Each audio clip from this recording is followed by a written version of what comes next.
There we go. Okay. All right, ladies and gentlemen, welcome to our Mentor Tournament tutorial session here. We are doing a medium normal seed with minty PoolFloat. Clearly, I'm going left. Yeah, you are going left, that's for sure. There's no other way to go. And we are doing a tutorial session for this week's tutorial Thursday episode, trying to help newbies and other people trying to get into Map Rando. It's a lot of fun, but it is a very steep learning curve. You've probably seen all the people do the hard, tricky stuff. This is a medium normal. The people in hard, tricky make it look easy. It's not easy, folks. This is why we're doing this here. Yeah, it's really not. I'm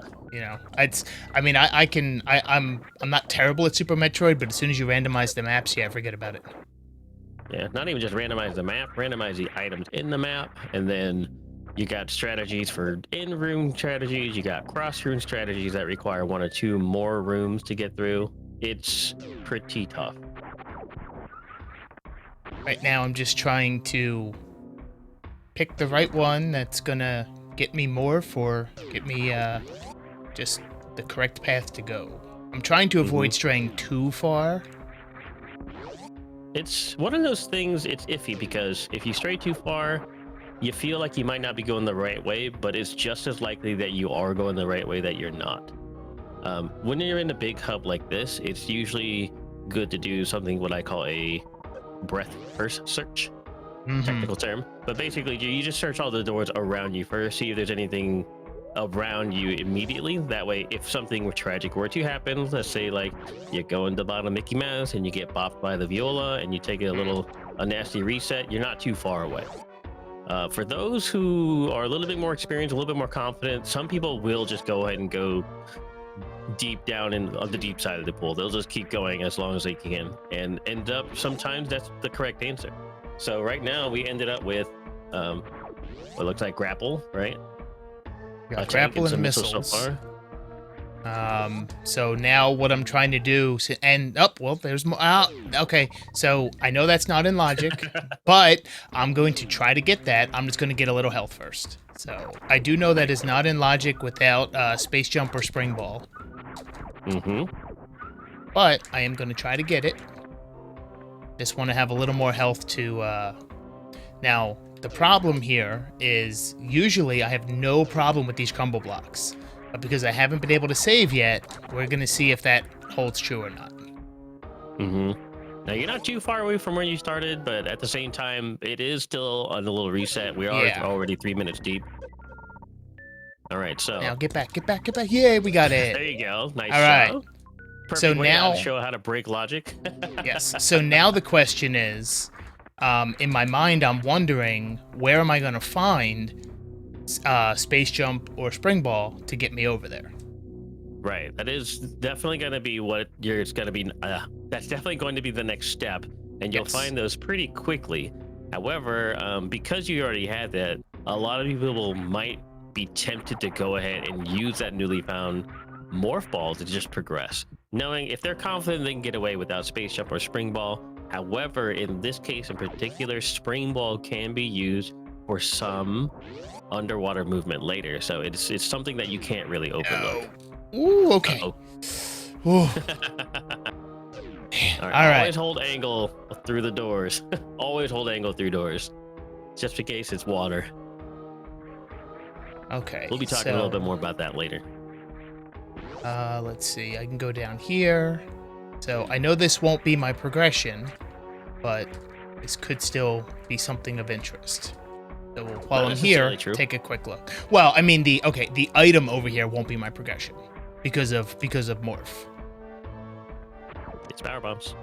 But I'll still take those. You did hit progression. You just skipped a step. Yeah. One of these times. It's hard to say. It's like it wasn't the step that was required of you to get morph ball, but it is still a progression step because you got power bombs. Yes. It's just the next progression step afterwards. It's hard to classify these things, so yes. Main thing for me, that's true. It is a legal morph. I definitely at some point need to learn Moonfall because like it looks easy, but then I hear like the description of how to do it. I'm like, okay, that doesn't like I don't know that my fingers can move that way. So. Oh, we'll definitely put that on the list. I'm making a little list of what people might want to learn, so I can demonstrate that later on a restream of my stream, demonstrating a lot of these tricks and stuff like that. Let's see what's over here. It's Okay, not now the most with intuitive supers. of buttons, so supers are good. Again, still skipping a little bit of logic, but that's okay. More than likely, he'll end up running into the major that is required to get morph sooner than later, as long as he keeps searching around these areas. So, well, I know, so I have grapple, but grapple, as of right now, does nothing for pants room, so I'm thinking it is probably to go through this room right up here. Yep. It's the only one that doesn't require something you've got out of logic yet.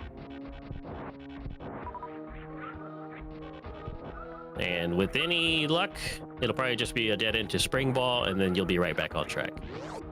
I certainly wouldn't complain about that. Nope, it's space jump, which is also good. Okay, so we're back in logic now. Yep, completely 100% back in logic. It's not bad to see space jump here. A lot of experienced players would prefer to see spring ball because that actually helps underwater. Since we've already seen pants room, space jump doesn't help too much there unless you have like high jump. Yeah, and I did learn the underwater spring ball jump. Okay. I don't want to run back to the save for that. So, and I know that's not in logic yet until I have high jump and spring ball or gravity. Right. So I don't know if 2 tanks is considered logically enough to get through that room at the top. I mean, I know I could probably do it if I don't mess up and fall in. Which room is that? Is that the it's the one where they come out of the lava and spit up at you. I know this is, or they throw fireballs at you. Or so what you're trying to attempt with this green gate glitch is 100% out of logic. Oh yeah, I know. The only other choice to go is going to be that heated room. Yeah, I just figured I would check this out at least, you know. I guess it's the master class on how to break medium logic. Well, I don't want to break it too far, but at least I don't plan on like going too far here, but I at least want to see what's over here. And because I did, I did learn how to do the gate glitches literally just a couple weeks ago. So I'm like, all right, I'm going to use them when I can. That's fair. It's always good to use a new trick you want to learn. It's very gratifying and satisfying, especially when you get in a race. Why are you not? Why is the? Okay. So you were actually in a falling state when you shot that missile up, and your hitbox changes. So if you're standing perfectly still and aiming straight up, it works. Yep. I want those majors, but they're set of pants. Yes, which I don't know if going through that is technically logical in medium. There is no guarantee, but if it does loop, that would put it in logic. So I think after I check these here, I'm gonna turn around, and then I'm gonna save and probably go check that out and see. Okay, I don't have enough health to trust myself with that. So a lot of experienced players here, seeing that X-ray and specifically the bombs, it's not necessarily the most rewarding of items, but knowing that those items are there is very useful information. Since we already have power bombs is very convenient because now you don't have to keep track of your power bomb count, but at the same time, it's not necessarily going to do a whole lot for you because we do have a space jump already for a can fly trigger. Also keeping in mind that you got over here, it's not technically out of logic because if it does loop, which is not guaranteed to, but more than likely going to because of one ways. Uh-oh. No, I'm gonna die. Bring out the grapple. I'm gonna die. And there it is. So Puyos and a lot of underwater enemies will typically be destroyed with one grapple shot. Puyos are a great farm down there whenever you have grapple beam. Alright, so I gotta go back and get my space jump. No. Keep forgetting to do spin lock. Spin lock could be good. but it actually just hurts me most of the time because of muscle memory and stuff like that.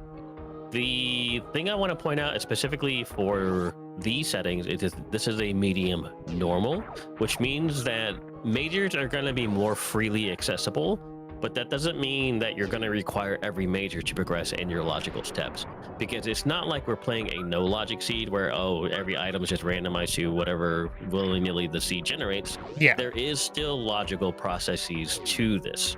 So like we saw before, the first couple of steps, you need space jump to get morph, you need morph to get this, you need this to get that. Okay.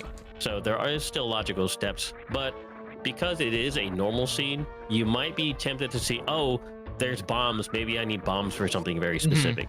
That's not necessarily the case on these normal seeds. Okay, that's good to keep in mind, because it's I know from watching the races, it tends to be it's tricky, so I know it's a little different, but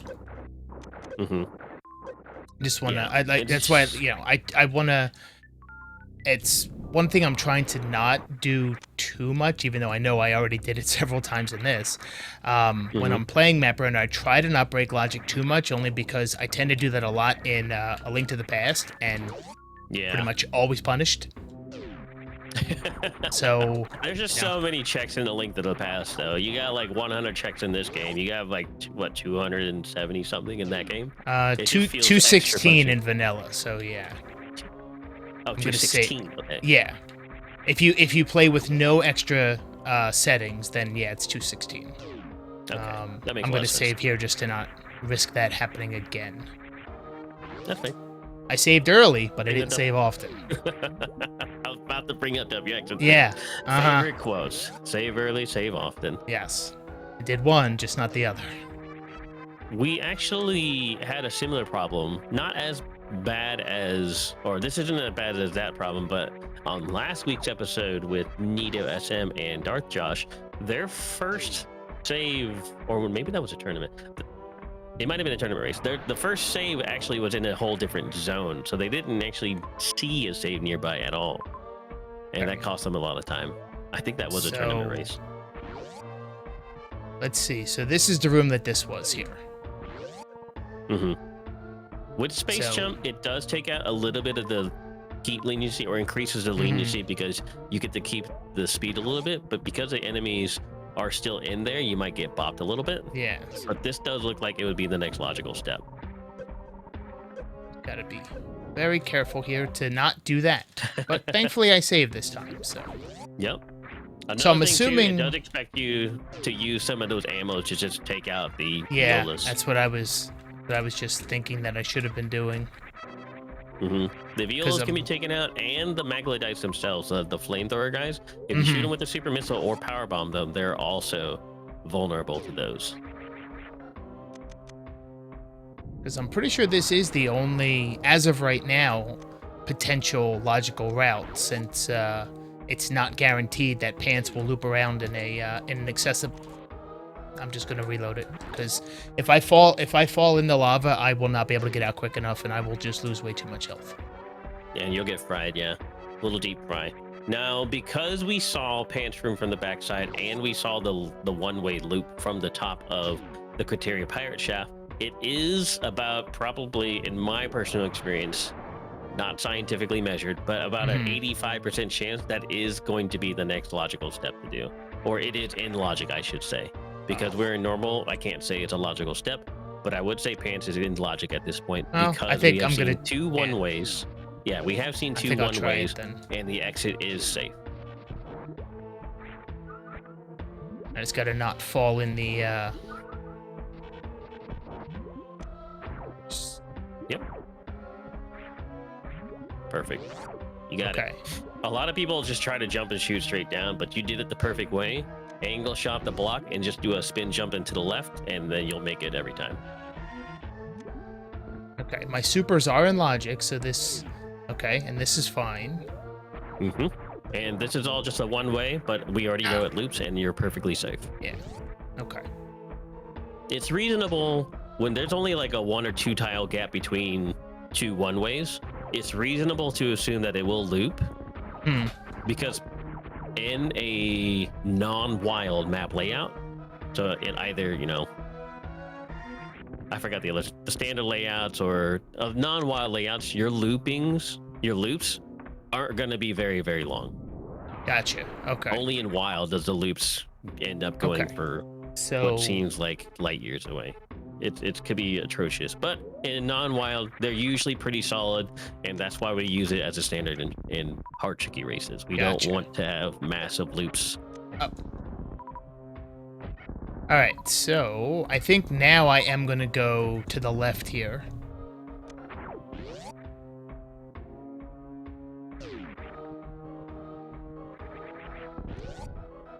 Bombs get. Another... Okay, and there's the map, so let's go get the map. And I can tell it's a water map. Well, not only is it right-facing, but it's also a water map. So I know Fantoon's not going to be here to say hi. That's exactly right. Now, another thing I do want to stress about these normal seeds or normal item progressions, map becomes way more valuable. Oh, look at that. There's you got Dragon. some choices.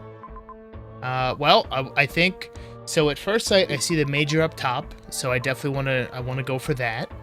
But there is one more major closer. Yes, so we get that major first.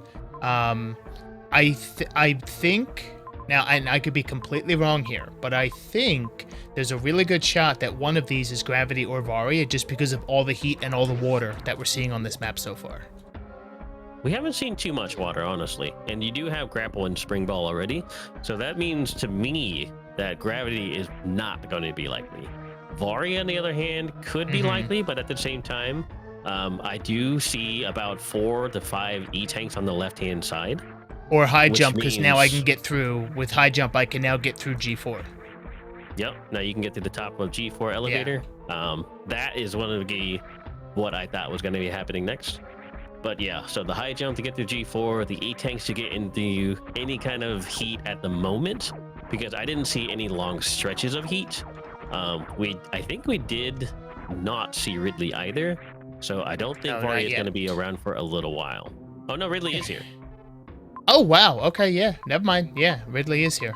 But on the plus side, since Ridley is so close to Mother Brain, we don't actually have to worry about it until we come back. Yeah, Ridley and Dragon, so it's just a matter of finding Fantoon and Kraid. All right, so I'm gonna go get that major, and then I'm not going through it. I'm not going through a sand pit right now, so I guess I come back down, and then I head over to. Is that I'm gonna forget some of these names, but is that what's the name of that pre-wreck ship room? Is that West Ocean? The pre-wreck ship room? The big room? The very big room is going to be wreck ship, yeah. Or I'm sorry, West Ocean. Okay, yeah. So, all right. So, yeah, I think I want to go up here first, and I want to see what this major is. Now, keep in mind that a lot of these boss requirements, they require a lot of tanks, even in hard difficulty. Without like a full beam combo and like 25 supers or whatever, it's still expecting to have a lot of. Oh wait, we had space before, not spring jump. Yeah. Oh no! Don't kill me! Don't kill me! Don't kill me! Go away. Yeah, I would just lay a power bomb. Followed me all the way. We had space before, not spring. So high jump and spring now makes a lot more sense. Okay, so now that I've got that, yeah, so I want to go... Okay, I want to go back down, and then I see... I don't recognize that room immediately, but I do see an opportunity to save. So, yeah, saving is always want good. That. A big tip that one of our tournament organizers, Aussie, actually recommends is that like you kind of over-collect. Over-collecting is usually the safer way to go. Especially for when we're, trying to kind of breaking into the Map Rando scene, because you can always grab more and feel a lot safer and confident later on. Yeah. However, if you start skipping stuff and losing time because of it later, either by death looping on Ridley or simply just not having the right item, getting speed locked late in the game, suddenly not collecting those items costs a lot of time. Yeah. This is the room I thought it was. Just wanted to... Yeah. One of the Meridia escape rooms. I forgot what this room is called exactly, but it is called Gate Hall. There we go. Now, don't miss. There we go. Alright, now I can save.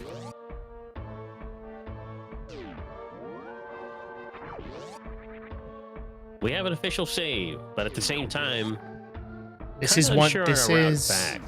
Yeah, we because have it's a way forward. Oh yeah, the ramp back is just right okay. Oh yeah, that's just one heated room, so that would be a problem to get through. there. Looks like it's going to be, because we have high jump, it's not going to be a problem, but that looks like pre-cathedral. So without the high jump, getting back would be a little tragic, but we also had space jump for the backup, so it's not too bad at all. Just gonna kill them. Okay, so now... Well, I could either... So I go down here. Then I want to go up here. Right. Because I want to be able to get that other tank. Yep. Usually I would always suggest to take the top route and just kind of loop all the way around to get all the stuff. Just generally faster that way. Okay. Did I have a top route? Okay. No, I did. Okay.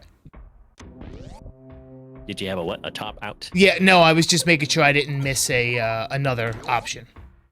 No.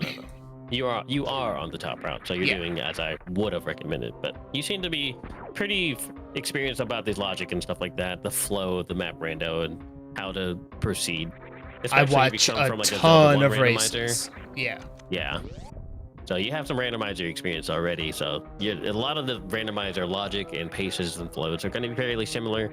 It's just a different game mechanics and stuff like that. So yeah, you're doing well. Doing well. I appreciate that. The biggest problem I have, and I know I've mentioned this before, is when you watch a lot of races and they're hard tricky, it's like, well, then this is not hard tricky, so it's just a matter of determining what I should be, what I shouldn't be doing, and because I tend to do things that are over my head skill level wise, and then I either rage quit the seed or do something. Yeah, that's a lot of problems that I currently face myself right now, in fact, because I'm so used to hard, tricky logic that I can't necessarily... I didn't want to do that. That's okay. That I can't necessarily figure out what's in logic and what's not in logic. So I actually had to do a little bit of studying just to make sure I'm doing it correctly. Like, for instance, a singular spring ball jump is, in fact, in medium logic. And that's something I was not aware of until I started practicing for this, which is why then I had to find the couple different tutorials to learn how to do it, which thankfully didn't take me very long. But yeah, I definitely had to learn it because I did not know it. It could be a little rough sometimes. Yeah, I didn't know it. I didn't know gravity jump. I didn't know any of that. So gravity jumps are another one. Not just gravity jumps, but knowing which ones are in logic, which ones are not in logic, what items you need for it to be in medium logic. For instance, the gravity jump in Everest from the top Connect Junction region to the top middle door is not in logic, even for hard, without high jump. Really? Okay. I didn't know that. It's actually in very hard, if I remember correctly. Okay, so now it looks like I do want to just retrace my steps and go back through. And then I'm thinking at this point it wants me to go up and go through. Well, I could either go through so it would be G4 because that's a speed lock heading to Meridia. And while I can do mock ball, I don't want to go that way yet. I think I broke logic enough. Let's try to make sense of the seed at least for a couple of minutes. I'm going the wrong way though.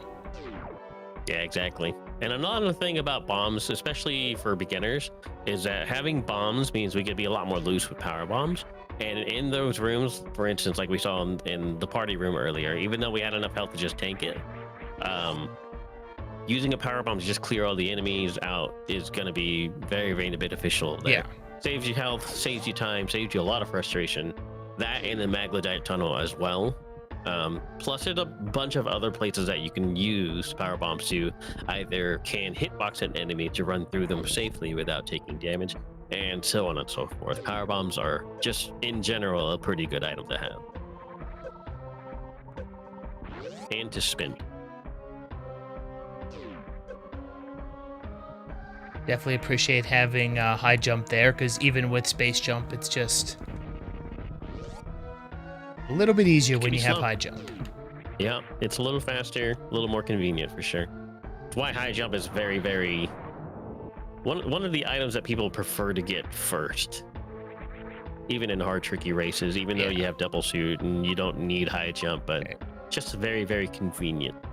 Yeah, so now we're going back, and then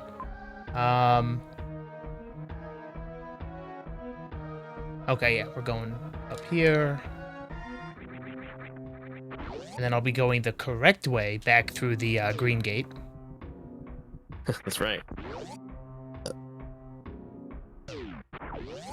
Let's see, because this is... Oh. I don't know. I know I don't have... I'm not super low on health, but I don't want to run the risk that I fall. So I'm just going to let that X go. Letting that X go in this particular seed, it's pretty wise.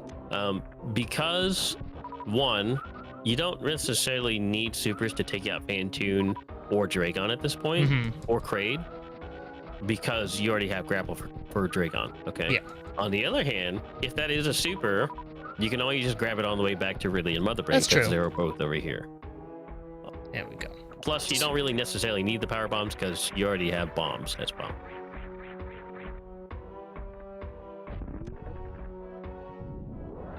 Okay.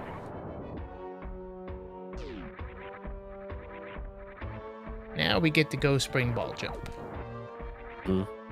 Now, for those who have never done a mentor or seen a mentor race, like in an actual tournament race, I would assume this is not the standard format that we would be talking, discussing, and stuff like that. There'd be a little bit more urgency, a little bit more, directional, opposed to just, theory debates and stuff like that. Yeah, and I am definitely going to take a small delay here to save, because that's an awful lot of items collected that I don't want to do again if, Exactly. if there's a room that I'm just not prepared for as soon as I get through G4. So, especially while I'm working on learning Map Rando, I'm more than willing to take 5 to 10 minutes of losses strictly for the sake of saves, so that I don't lose even more time. Yeah, that's a good mindset to have, but hopefully it won't take 5 or 10 minutes to well, get a yeah. couple of saves. Well, I would hope so too, and honestly, that's going to depend on how well my controller cooperates for wall jumps and everything. So So let me ask you this real quick, and I think you already know why you're going here, but how come Brinstar and not Meridia? Because Meridia is speed locked, from what I could tell. It's the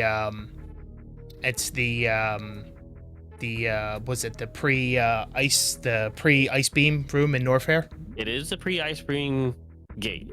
And yes, it is technically speed locked for medium. Now, I've seen you do a lot of hard stuff before, and what I'm saying is you said it correctly.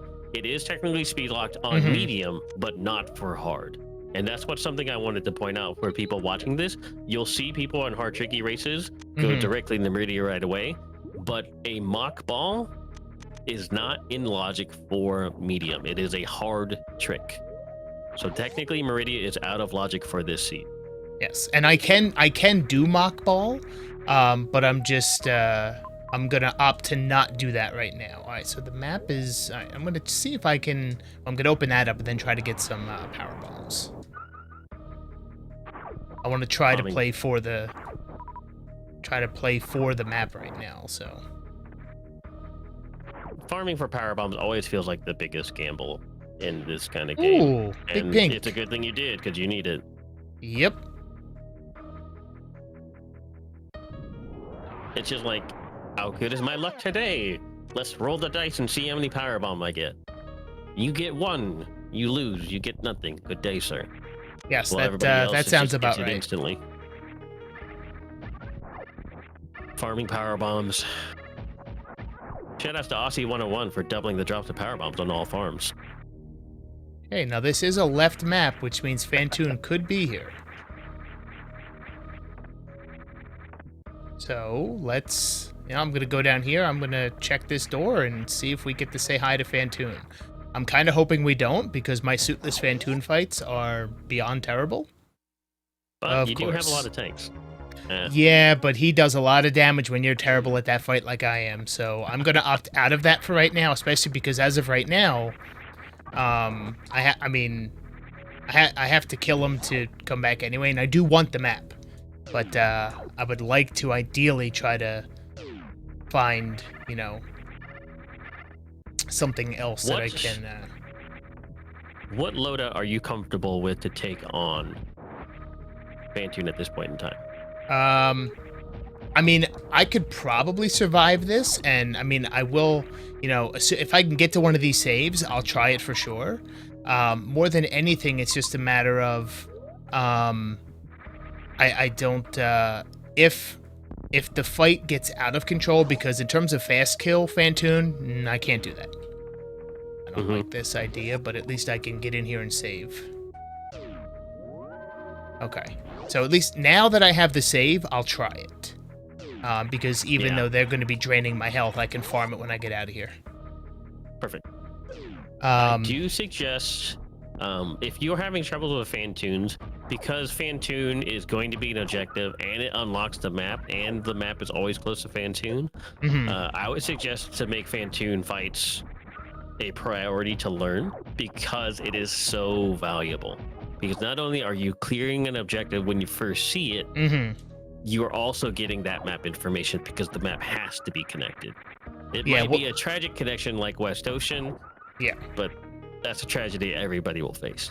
So what I've been focusing on, and I'm nowhere near being able to do it, on super low percent, but I'm at least getting a little better at my Ridley fights, to where like I don't like to go in low percent. But I'm at the point now where, even though I still can't manipulate or control his RNG, but I can at least generally kill him on less than 3 tanks. That's pretty good. That was, I would say, a much higher proficiency at Ridley than the proficiency you're currently. Well, I won't say you're showing, because if you're saying that you're not quite ready for Fantoon, I would say the proficiency at Ridley is greater than your proficiency at Fantoon at the moment. And, honestly, you're probably not wrong, because when it comes to Ridley, I'm not fighting him without suits. And, if I wind up at Fantoon without a suit, that, the main thing for me is I can't count how many times I'm hitting him, so sometimes I enrage him at a very inopportune time. Okay, I'll put that on the list. I'm gonna try and show some tips and tricks for Fantoon later on, then. I will certainly take those happily. And I think it's 25 missiles, or 20, and then you can super them. I think that's what it is. It's 19 missiles and then a super, because of the math. He has 2,500 health. So 25 missiles will kill him. Okay. AKA 1 missile is 100 damage. And then supers, usually 300 damage, but it's double for Fantoon. So Gotcha. 600 damage per super.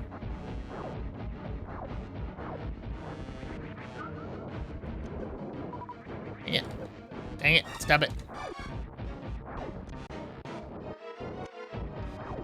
Yeah, you watch like the any percent runs and things like that, or the PKRD, and you're like, okay, that's just a crazy way to be able to fight him. Like, I truly can't imagine seeing like one of my Fantoon fights ever going like that smooth.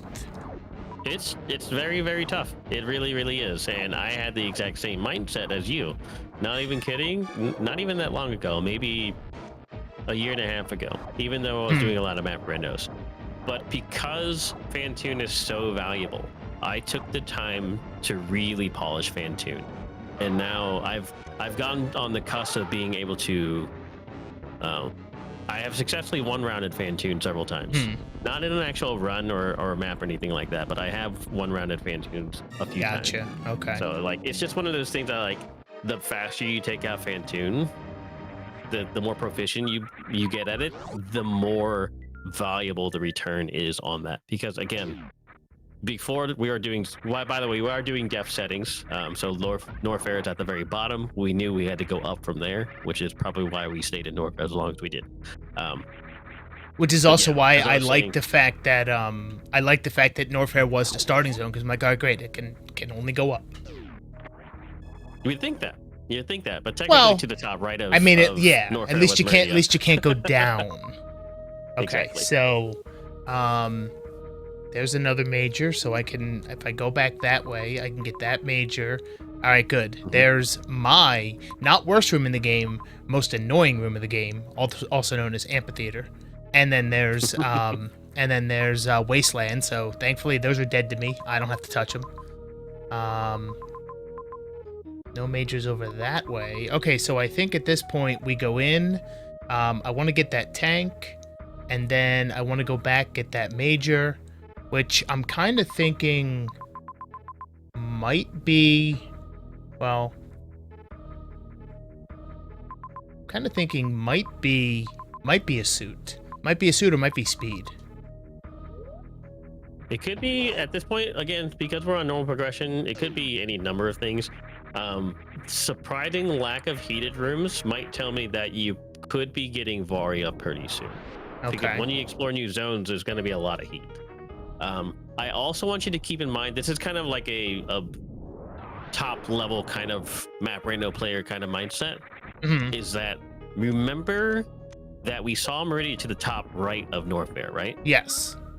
Now we're in Brinstar. We did not go to Meridia. There is no connector from Brinstar to Meridia. Yeah. So you have effectively left a zone behind now. So what I'm thinking in that respect is, because of that,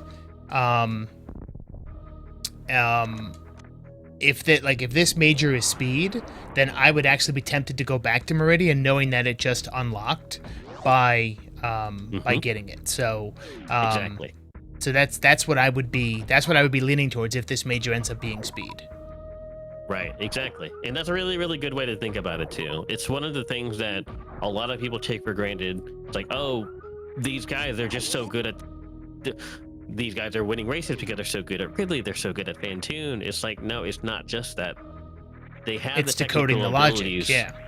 Yeah, they have the technical Speed. ability to decode the logic, to beat the bosses in a really quick manner, to navigate these rooms at speedrunner levels of movement. But it's also the fact that we can keep in mind the layout of the world, what we left behind, the possibilities that are there as well. And at this point in time, we're looking for Kraid, and well, Fantoon has already been found. We're looking for just Kraid. Yeah. At this point in time, we've left one region behind, but there's still 3 regions above us. Double supers still and have Billy Torian. Mays. Nice. But wait, there's more supers. But now we have 3 zones to look for 1 boss. And Yeah, at this which point, is, the safe bet here is actually to just continue and not turn around. okay. Because, well, where can Kraid be? Is it going to be in the 1 zone we left behind, or the 3 zones we haven't explored above us? That's true. That's very true.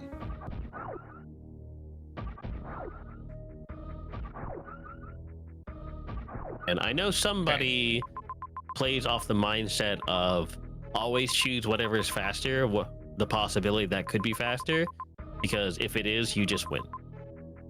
Okay, so okay, so what's interesting I see here is that route to Torian is speed locked, which is fine. I have speed now. Is it? Yeah, because that's the that's mock ballroom right there behind the super missile door. True. Right. No mock balls. So there's that.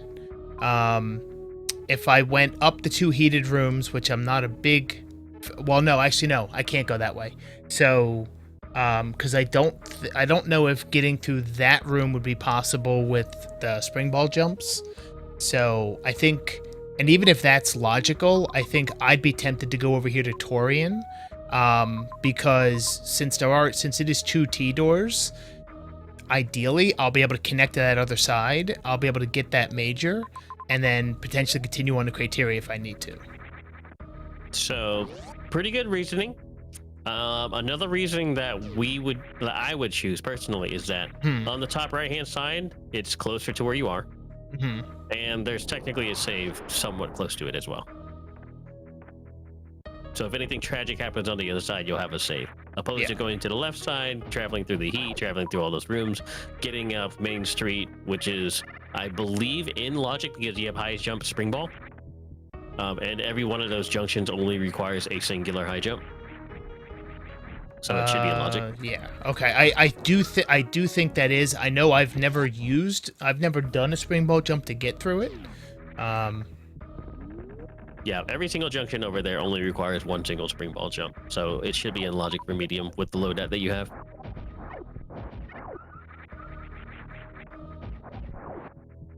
Okay. So it was basically a 50-50 here, but because they are going to the same zone, and as your logic says, they're going to connect, it's really kind of a moot point. Depending if you wanted to weigh in on getting the major on the left-hand side first or after.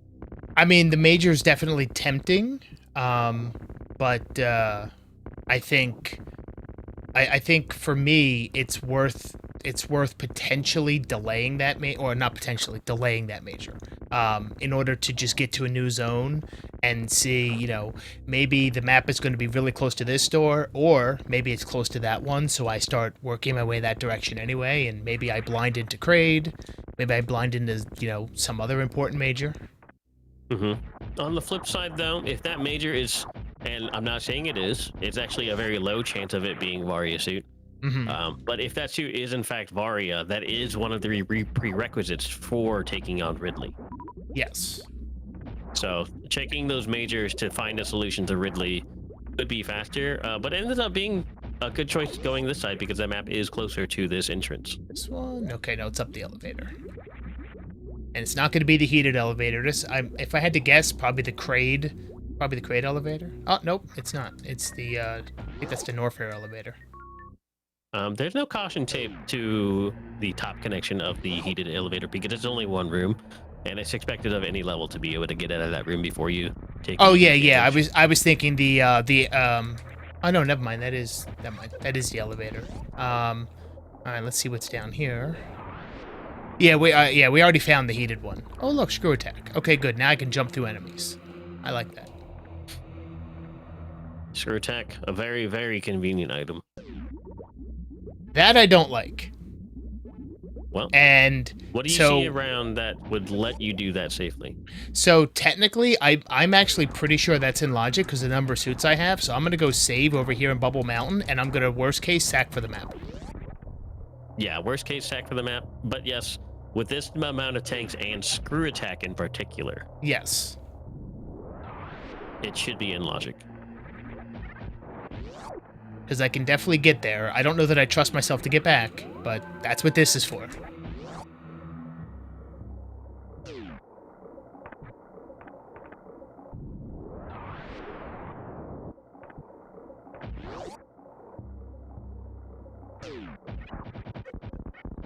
See, no, I didn't have, like, you know, these space pirates could have stayed alive, but they shot at me, you know, so. Pit room, the bane of most early speedrunners.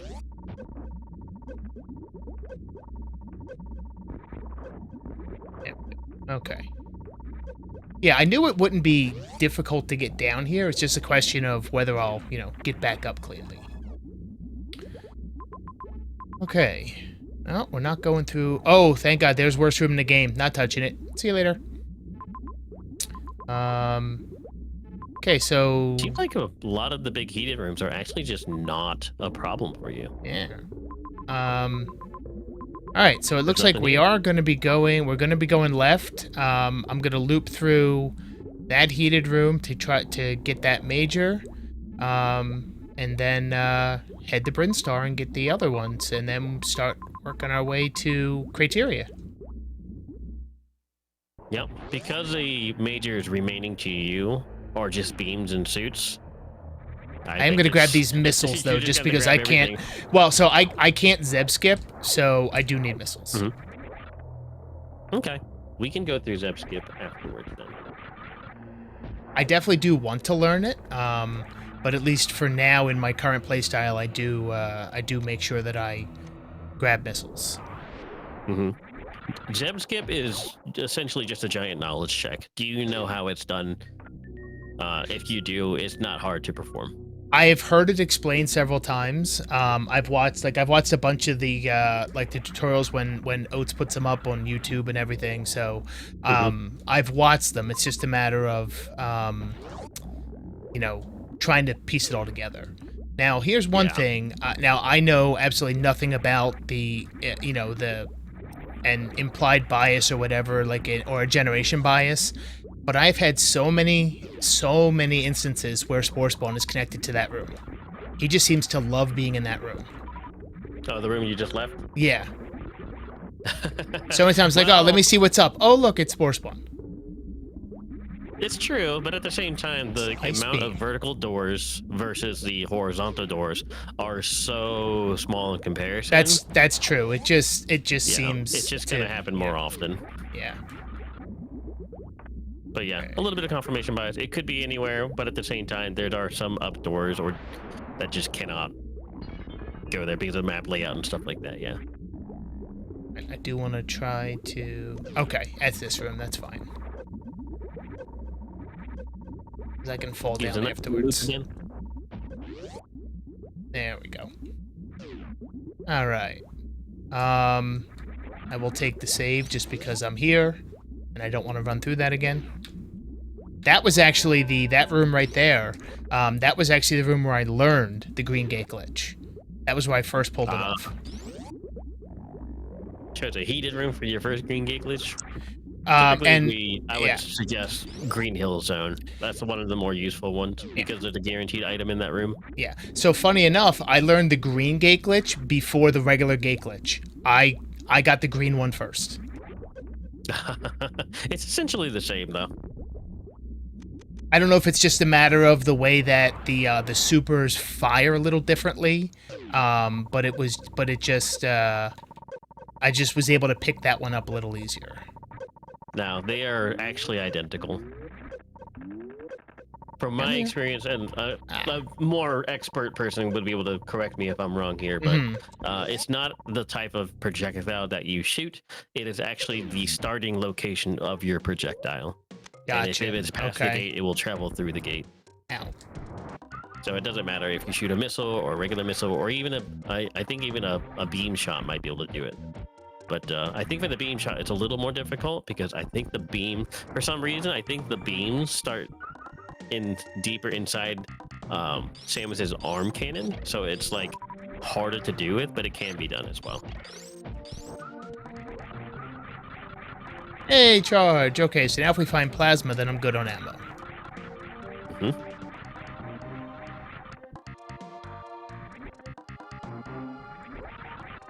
we go. I killed them all, so couldn't quite see where I was. Yeah, so we cleared that Torian. There's still the issue of wreck ship and Criteria. Have we seen wreck ship? I don't think so. So I'm thinking it's either going to connect off of Criteria or Meridia. In the setting of depth, it goes off of highest tiles. So the chance of it connecting off of Meridia is slim to none. Okay. Most likely, it's going to connect off Criteria. Okay. So we're going to head that way. And then worst case, take a detour to Meridia on our way back to fight all the other bosses. Only if you have to. Remember, we're only looking for a Kraid. Yeah. Looking for Kraid and at least one suit. True. I don't know. I don't remember the last time I've done a Varia only Ridley, so might be a little sketchy. But if there's if you manage to find plasma along the way, I don't think you'll have much problem. Just from what I've seen you play recently. But at the same time, it will just go ahead and expect you to have Varia at the very least. So we're aiming for Varia because the route back to Mother Brain is pretty much free. Free of water, I should say. Yeah. Because you have the high jump and the spring ball. Okay.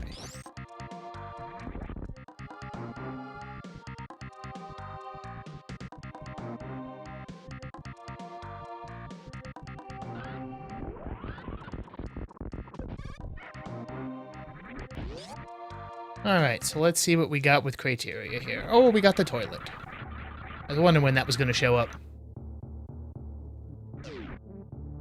We had a Alright. chat in the saying that there's a manip for the key interstair coming back that's really useful. It is a very, very useful to know, but it is a pretty big knowledge check. And if you mess it up even slightly, you're going to take the death anyways.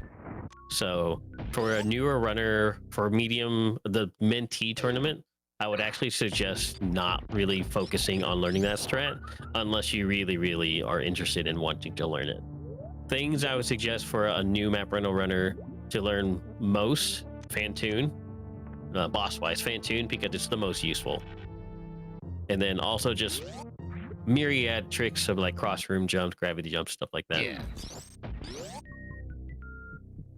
Right, I don't think I jumped quick enough. Oh, I did. But I didn't jump high enough. Okay. You did not jump before the door, but that's okay. The intended strategy here is actually just use the grapple jump. Yeah, I have a lot of trouble with actually getting that to work. And then I get... Go ahead and take these guys out and I'll show it to you real quick. Okay. So the way to do the grapple jump is you just grab your grapple, you just shoot up at an upward angle, and you lock onto something, and then you wait for Samus to get locked into the wall jump position. So like right there, as long as you're holding grapple, and then you can just press jump to jump again. If you're underwater, you won't go very high, right? But you just jump out to the middle, and then you just angle shot to a higher node. And that's what all you have to do. Okay.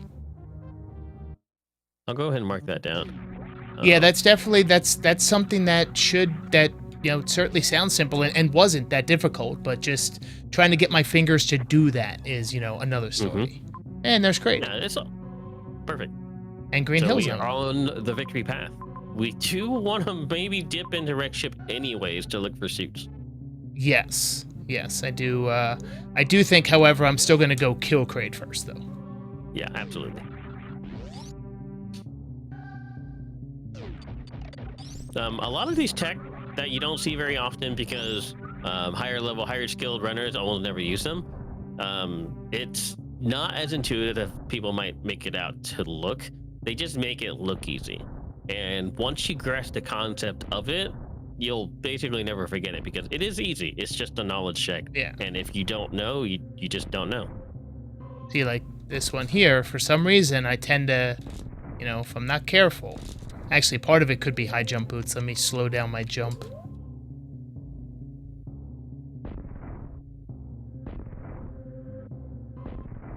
Come on. You look like you're on a pretty good starting position. Yeah, so what I try to do is I try to line my arm cannon up with the two dark gray pixels at the side of the gate. It seems to me that you're not pressing shot fast enough.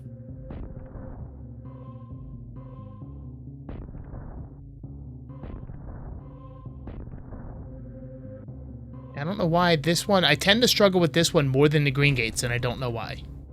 Like, they're, especially if they have the same behavior. Alright, that's fine. So, we're gonna go to... we're gonna go to wreck ship, hopefully try to find a suit or wave. Or both? Yeah. Very careful there to... I'll throw green gate glitches on the docket. It's not a trick that's expected in medium, but it is a trick that's useful. Yeah, and normally I don't miss that much. Just, sometimes I do, but, normally I can get it, I've had tournament races against top runners where I missed 15 in a row. Don't worry about it. It's just, it happens. Sometimes it gets the best of us in the worst positions, but here we are. Oh, look, a save. Here we are. Okay. And map is pretty much straight across. Oh, look, a speed block. Yeah, speed locks are nice when you have speed already. It's one of those things that speed is undervalued until you need it. Yeah. And then it becomes very, very valued. Like, most people don't think, oh, it's just speed, just makes you go faster. But like, no, you're actually going to need it eventually. Maybe not in this seed, but in a seed in the future, you're going to get burnt from it. All right, just looking for majors. Hey, look, there's one. Possibly 2. Yeah. Okay, that's well, that's very small. I'm not gonna go that way because I'm not worried about the. Actually, it might be. I don't know if it's actually quicker to do this. Well, actually, no. For me, it is because this way I'm not fighting with trying to get out with the. Yeah, I'm not. This is quicker to run than to fight with Alcatraz. So. Alcatraz is in medium. Plus, I think I also should put those back on. I should throw Alcatraz on the list because in the situations where you come across this room from the Alcatraz spot without explosives, you're gonna need to know it. Hey, look, it's Wave to go to Kraid.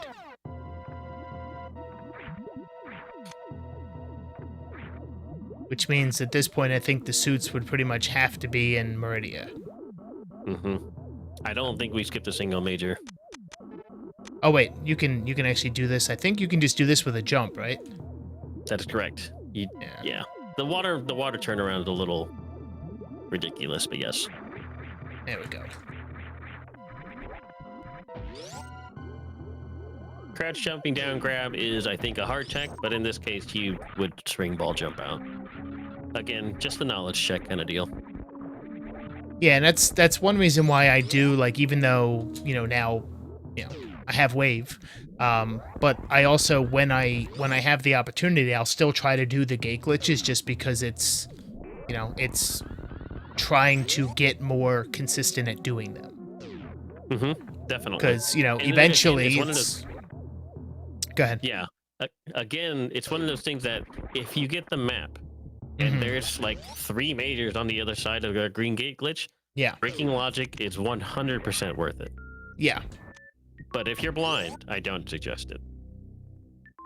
Okay, that's right. So then we do... I'm just going to go through here slow, even though I know with high jump I can get out anyway.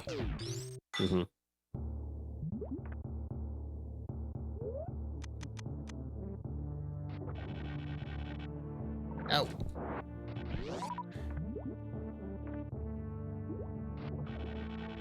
So then you're saying that, and then jump? You just press the jump button, and she'll do a wall jump off of it.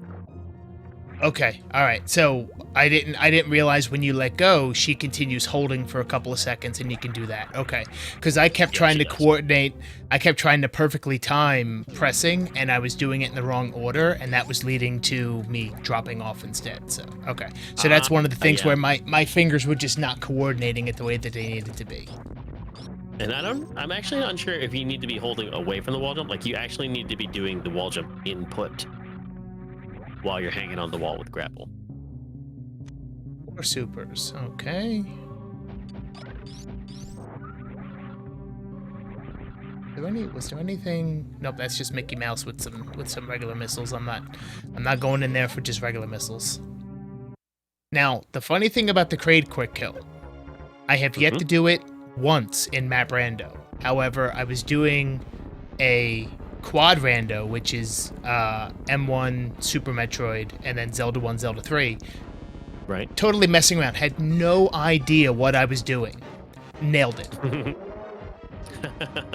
Nailed it. Had no idea what I was doing, Just like, and then so there's a clip of it on my channel, which is absolutely not SG friendly language. But I was like, wait, what? What just happened? I did it. Yeah, sometimes it just happens. You're kind of got the idea of how to do it, and then you just wing it, and it happens. Hey. That's the best feeling in the world when it's all coming together. Come on, Claw. Okay, that was enough. So there is a tip for you there. You see how his claw is going up and down, right? Yeah. When his mouth is closed, you can shoot his face to open it. You know that. Yeah. However, if you shoot his face with a charge beam shot, his claw will freeze in its current position. Oh, okay. So if you shoot his face when his claw is low with the charge shot, the claw will stay low for the entire opening and closing animation.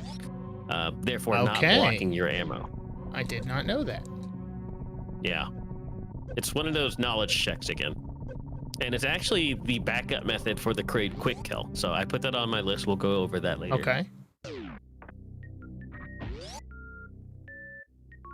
By the way, thank you, and thanks to you and all the other mentors and volunteers that are helping to do this. It is very much appreciated. Yeah, not a problem. My name was kind of thrown in the lot by one of the organizers at random, but yeah, I'm glad to be here. I didn't realize there was such a demand for mentors. Thought there'd be a lot more people just kind of lining up to help people. From what I could tell, there seems to be a higher demand than supply for mentors. Yeah, I think. I mean, obviously, I don't want to speak for the admins because I don't know. But it does seem like it seems like the interest from the mentee side may have been more than they thought. Like there's more people that want to learn this, and Yeah, that's definitely going to be true as well. We can't just discount how many people actually want to learn this stuff, because there are just as many viewers as there are more viewers than there are players. You gotta realize that they're gonna want to jump on this train too. They just don't have the resources. So at the same time, though, it's not necessarily something that we can always predict. Mm-hmm. So not an admin myself. I'm just kind of speaking from my personal experience here. Like, I didn't know just how many people wanted to do this. When I threw my request for a mentee to join me on this episode, I didn't realize I was going to get like a dozen replies. So, just kind of blew my mind away. It's a really good thing, though, because a lot of people are showing interest in Map Rando. I love Map Rando. This is far and away my most favorite map, or my randomizer to play. So, it's just amazing. So I'm trying to think now. I don't know that I trust myself to survive going down Main Street with, well, basically I can only take one hit because of my reserves. But I think that is the way, that's the way back. And then actually it's not too bad, because then I can go down there. I can, instead of taking Croc Speedway, I could take the top route, go through, refill my health, come back, drop down, get a tank, and then head back into Norfair. So that might not be too bad. I think you got this. With your 320 health that you have on there, you have more than enough to get through that. And just go ahead and hit the double refill room.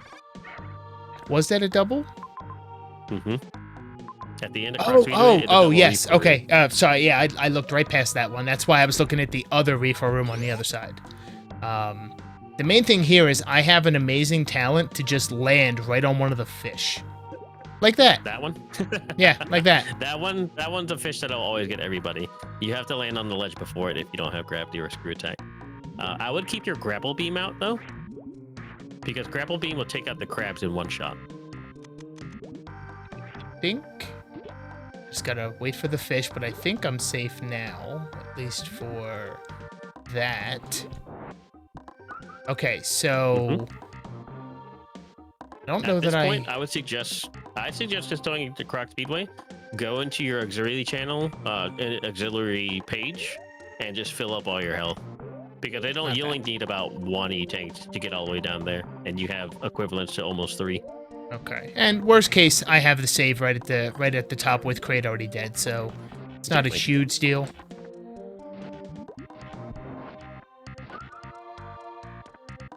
Trying to be very careful how I land around here, because I know there's a crab right down here. Nope, the crab, you actually already took that crab out, because that's a global crab. Yeah, the one that you almost landed on when you're heading towards the other door, that's the global crab that starts at the bottom here. Gotcha, okay. Alright, so we gotta run and go up.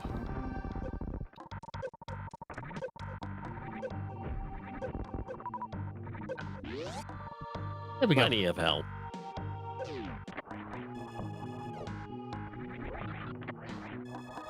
And we'll definitely take that save to not have to do that again. Yeah, the double refills are very nice. Shout out to Map Rando devs for making all these custom icon stuff. The information that they've added onto this, the 4-tier items, the double refills, the missile-only refills, the health-only refills, it's amazing work. Amazing work. Then we just go down, and I can still get that. I can still get that tank. Nice.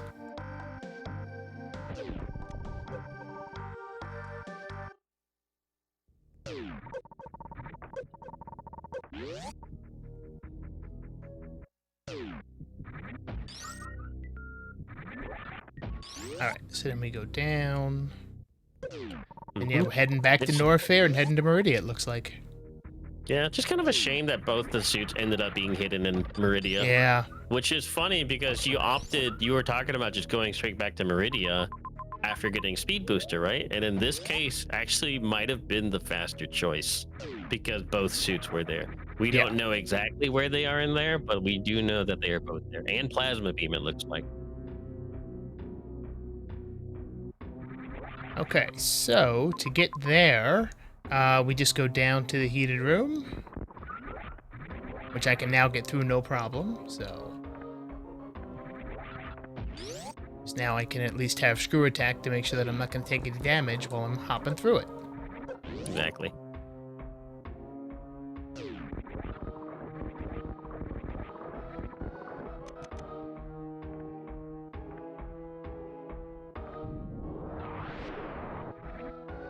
So going through these medium seeds, you've seen a lot of hard, tricky races, right?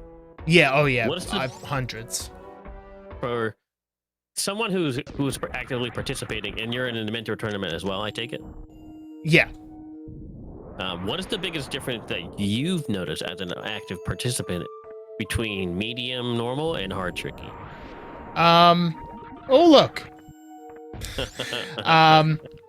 So I would say, and now it's possible I'm misunderstanding, but the way I've understood the definition of tricky to mean is when you find a major, like for example, gravity, what it's telling you is now go use that, and that's your next route of progression. So it seems like the majors, even when they're grouped somewhat close together like this, they seem to be more important, and it can be a lot more punishing to skip one. You're on the right track. Well, hello, the rest of the majors. Okay, well, I guess we're just gonna go get mindset. Mm-hmm. And the item progression setting of tricky is pretty much exactly what you said. However, that only pertains for about 50% of the seed. Okay. Once you have like the tricky seeds, once you have about halfway through the world unlocked through majors and stuff like that, the world kind of opens up like it would be as a normal seed. Okay. So, like challenge, it does expect you to get like just one or two progression items and then strictly go use that right away. That is true for tricky, but only for about the first 50%. Challenge, technical, and desolate they do the same thing as that, but for about 95% of the seed. And normal, it seems like it's fairly similar, but they're very loose with item major placements. So like for tricky and up, for specific steps, especially in the beginning, you're gonna get one item of progression and probably just one. Gotcha. You might get a filler tank for tricky still. You'll probably still get like extra filler ammo or tanks and stuff like that. But for normal, they're gonna be throwing in a lot of extra filler majors. So like while we saw bombs and X-ray, we didn't need bombs or X-ray at all in the beginning. We just needed the space jump to get the morph to get the power bombs. So yeah, that's going to be the biggest difference on the item progression portion of that. Is that there are going to be more majors, but you're not going to necessarily know which one you have to use. Gotcha. Okay. So, and that's something that I thought was going to be, in my opinion, it probably still is one of the bigger issues of normal seeds. It's because they're going to throw a lot of majors at you. And for those who have experience watching hard trickies or trickies in general, they're going to think, oh, I need to use this X-ray somewhere. Oh, I need to use these bombs somewhere. And that's absolutely the case for me because of all the hard trickies that I do watch. That's you know, and I've gotten myself into trouble, you know, in a lot of the seeds that I've played exactly like that, because then it's like, you know, I go places where like, all right, well, I've seen, you know, racers and I've seen other runners do this all the time, and the difference is, you know, they can get out of it and I can't. So then it's, you know, so it's like, okay, this should be fine, and then it's not.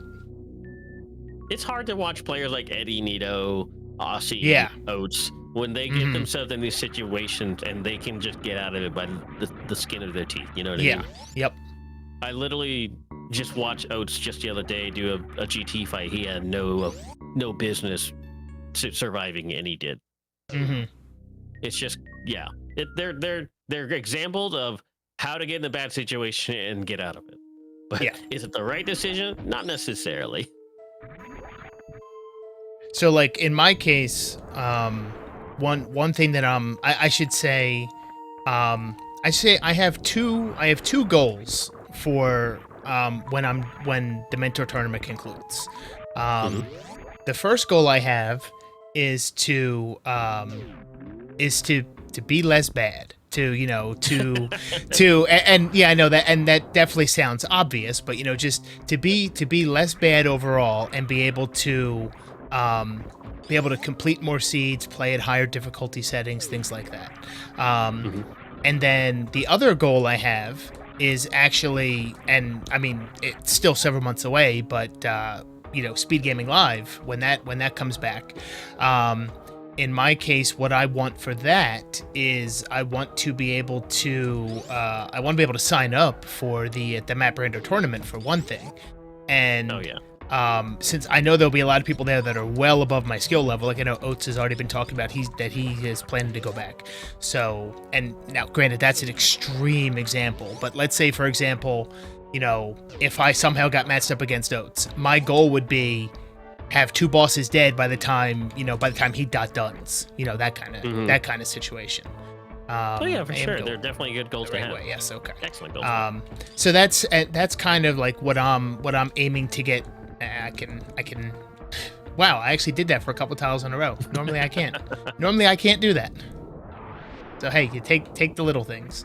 But yeah, I mean it's like, honestly for me, I just want to have I want to have fun, and I like playing Super Metroid, and so this has just gone a long way to make it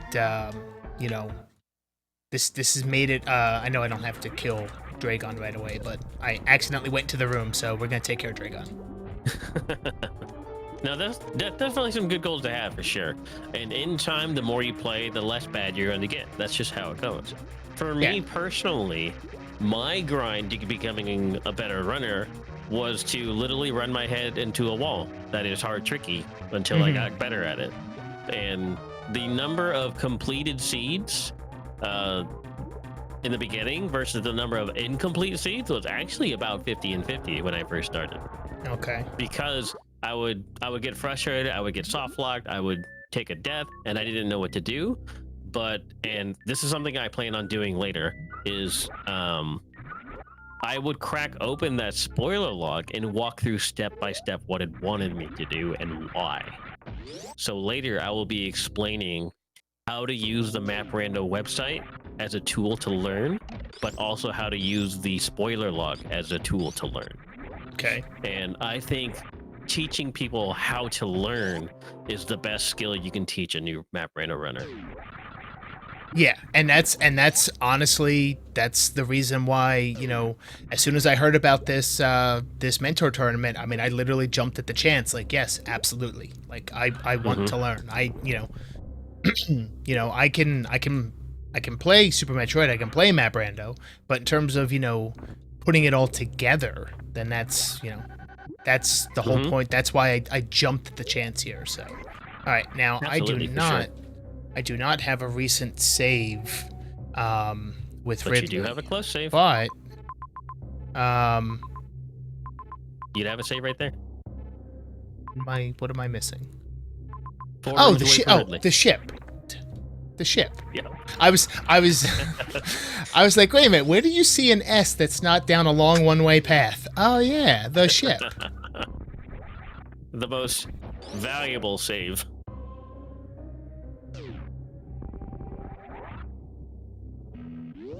Like, wait a minute. Clearly there's one, but yeah, it just... I can't tell you how many times I come across the ship blind. I'm just like, oh, thank the Lord that the ship is right here. I Going actually 15 minutes without a save. I'm less than one new Yeah. tank. I just went through a bunch of heat rooms. I'm like, thank you so much for this ship right here. It's a Yeah. safe room. It's a health refill. Oh, It's an yeah. ammo refill. It's a mini hub. It's fantastic. Yeah, is I why actually had to blind Random the Start ship is in so a good. race the other day, because I'm like, wait a minute, I haven't That's always fun. seen the ship, and I'm like, oh, but wait a minute, I'm like, all right, let me kill Mother Brain and see what the timer is, and that's gonna give me a rough idea of where the ship can be. Yep, that is a very common tactic of mine when I'm doing hard tricky races. I use the escape timer to determine where the ship is. 90% of the time, you're gonna run into the map station that gives you ship information, or you're gonna have already discovered 5 of the 6 regions, and you know the ship is in the last one by process of elimination. That's just how it goes sometimes. But every once in a while, I think he's dead. you'll just have a seed. You have no idea where the ship is. Or almost. Yeah. He's Yep, good. he's dead. There we go. Okay. So that was one of my much better Ridley fights. Yeah, I think I'd say you're much more proficient at Ridley than you are Fantoon. Which is not the priority I would give, which is but it's good that you have that already. Yeah. And honestly, a good amount of that is from the SMZ3 combo rando, because I would always save Ridley till the end. I'm like, yeah, because I don't really want to, I don't want to have to come back if I mess up, especially because, in its current form, there's no Map Rando for SMZ3. So if you mess up and you didn't save, boy, is that a long run back. Oh yeah, for sure. Now in SMZ3, I always forget, if you cross the games, is it an automatic save or is it only one way? Yeah, it does save on game change. Okay. Now Mother Brain is right down here, so we just gotta go through here. Oh, I would have suggested to go back to ship to refill, but that's okay. You have all the ammo I you didn't need. even realize that, but yeah, I have. Well, I think I want full beam combo. Yeah, and you have plenty of missiles. And then also there's a what is it, a Kago or whatever over here. I can kill that. Try to get maybe some supers from it. Maybe there's some supers over here. Nope, they're power bombs. Well, it's a good thing you skipped that early X then. You didn't even need them.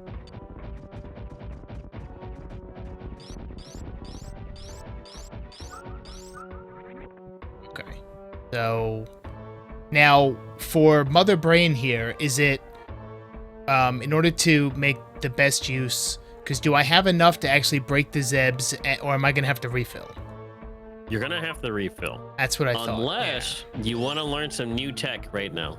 If you want to try to teach me Zeb Skip, I'm willing. All right, so all you have to do is get a shine charge.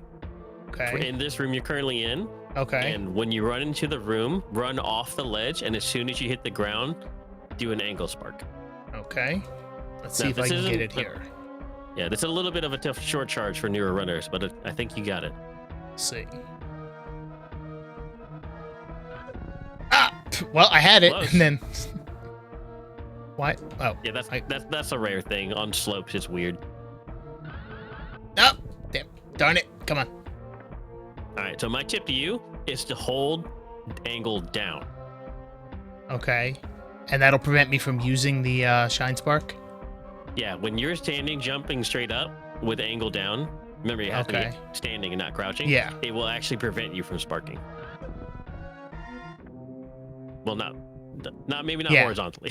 Okay.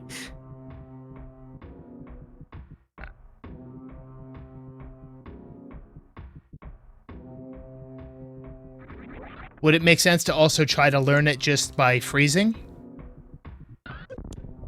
Because that seems to be where I'm gonna freeze it too. I think technically and input wise, the freezing Zeb skip is actually more difficult. Okay, so as soon as you land, do an angle spark. Okay, now jump what? Left. Now what do I do? You hold left and you just keep pressing jump. Long press jump. I appear to be stuck. Uh-oh. All right, so what you can do is you can morph and then you can just roll out. It's a fairly safe trick to learn. Okay, so I think the pause might have ruined it, but yeah. Yeah. Okay, so just to confirm when I try it again, spark, angle jump, angle spark up, and then hold left. Now, do I hold left even when I'm doing the angle spark? You don't have to hold up when you're doing the angle spark. Just whenever after you finish the spark. Now, I'll see in the chat, I actually just recommended for you to equip grapple. Okay. Because when you get stuck after the angle spark, you can actually just press grapple and it'll lift you up. You can shoot the grapple beam to lift you up.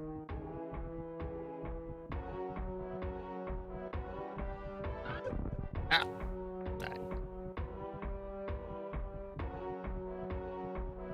I definitely need to learn to do short charge more reliably. Short charges are very difficult. It is one of the most useful skills, but it is also one of the most technically hard and demanding skills. Ah, lost it. You don't actually have to run deep in there. As soon as your feet touch the ground, you can do an angle spark. Oh, okay. Oh, hold on.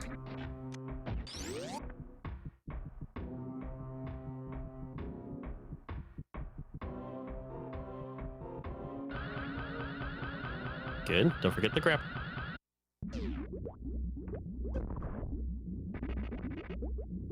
Still stuck. From here, can you just hold down and press jump? Can't do anything there? Nope. All right. We might just have to go ahead and take out the Zebasites. I'll have to demonstrate it in the tech demo.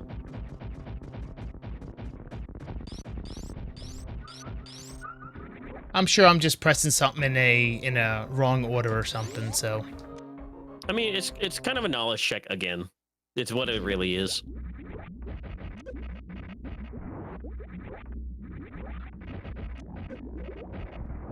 I shooting one extra missile there. 2 missiles, 3 supers. There I missed, so. I just completely missed there, so. Okay. What are you? Oh. Of course, I didn't even have them selected then. All right, come on. I'm gonna wait. I'm gonna wait for you so I can freeze you and get rid of you. There we go. All right. I mean, to even get that, short-ish charge is an improvement for me. So I'll take it. Oh yeah. Yeah. Like I said, like it's not a free short charge there. Mm-hmm. Or it's not a free shine charge. So you do actually have the short charge there a little bit.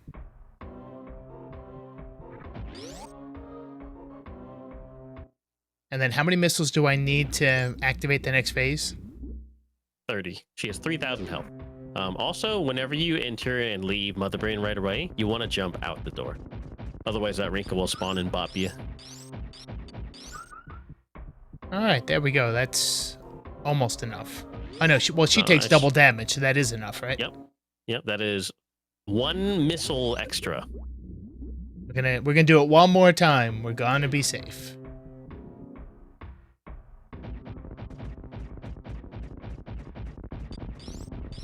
There we go. There we are. Okay.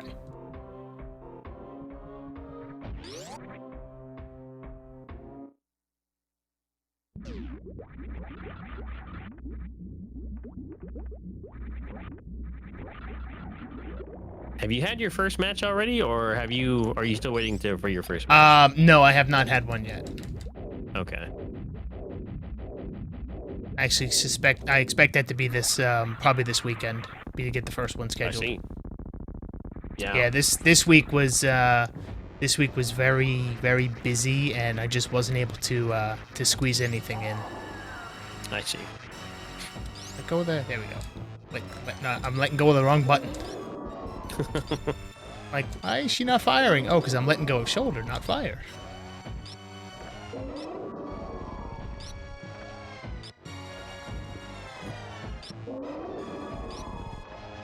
Should make pretty quick work of Mother Brain here, and then you'll be on your way out. And this be, I don't know how you didn't get hurt there, but I don't either. I think we're good. I very strictly remember a time where I was purposefully trying to take catch-up damage because it's one of those seeds where you find Varia really late, and I had, I think, 8 tanks, and I was literally Yeah, just standing still on the ground, waiting to take a catch up, and it just phased right through me without taking damage. Of So there course. are specific sprites where you don't actually you just don't get hurt from catch up.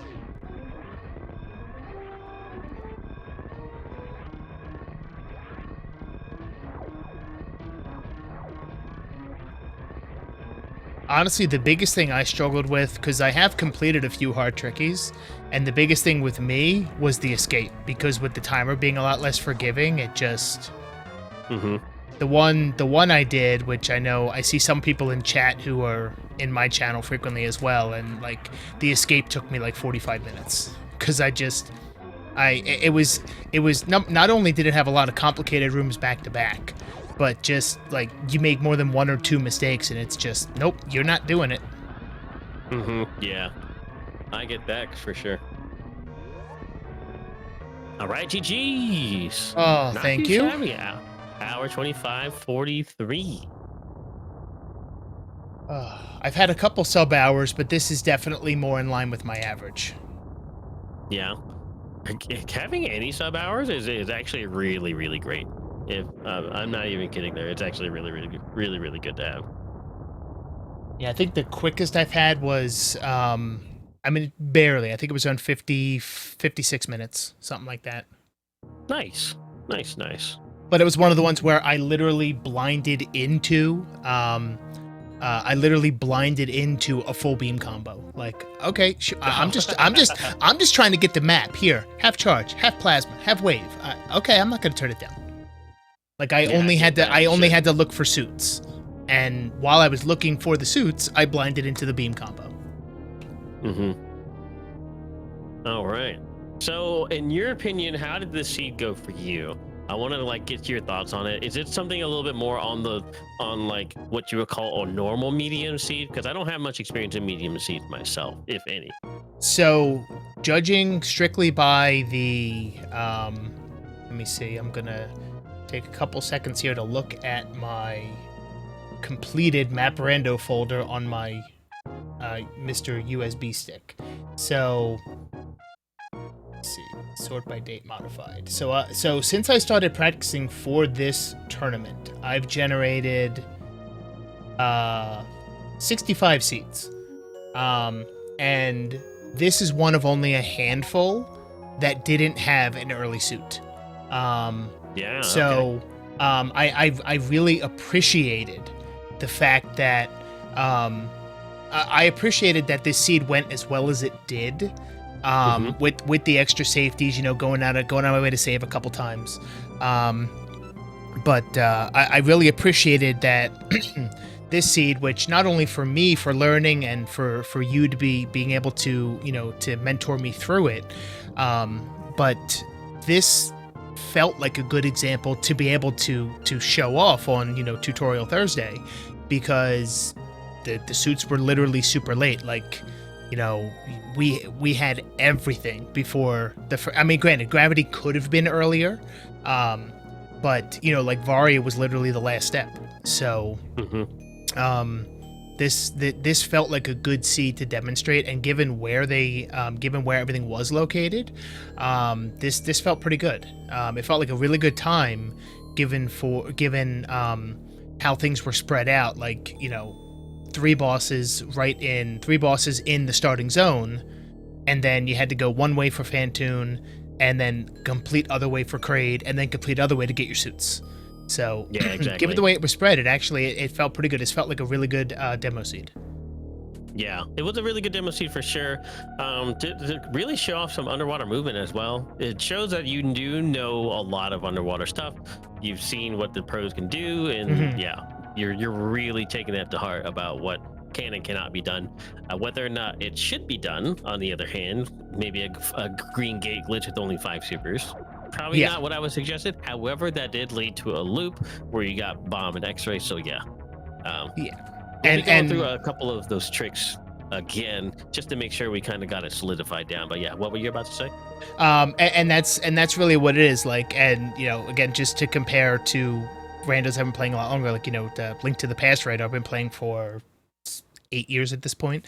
So Like a lot of the advanced tricks in that randomizer, I know probably 90% of them, 95% of them. But when it comes time to, in a racing setting, to put them together and to execute and all of that, that's where the problem comes in. Like for this, I learned how to do the spring ball jump. I learned how to do gravity jump, and I was surprised how quickly I learned gravity jump. But that's the thing for me. It's like I know the tricks, but trying to figure out when to do them, and how to put it all together. That's the biggest thing those are the biggest things that I struggle with, which is why I jumped at the chance to sign up for this mentor tournament. Yeah, for sure. It's really good that you did have that mindset too. And I'm not sure how you compare to the other counterparts in your pool of mentees. It seems like I got kind of lucky with someone who was already familiar with Super Metroid.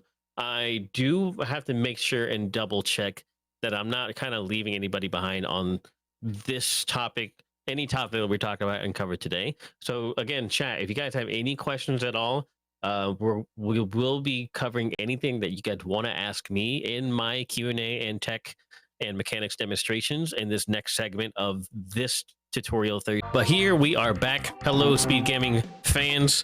It is now time for the Q&A, the segment that you all been waiting for, the demonstrations from yours truly, Wash Map Rando speedrunner from the Hard Tricky Tournament, SpiffyThomas, joined by PoolFloat, our mentee for the session tonight for tonight's tutorial Thursday. We had just finished a medium normal seed. Why don't you remind the people how that went, PoolFloat? So the seed, the seed went well overall, and the the interesting part about it was that it was basically the seed was, depending on your skill level, the seed was 95% completable without suits. Sure was, yeah.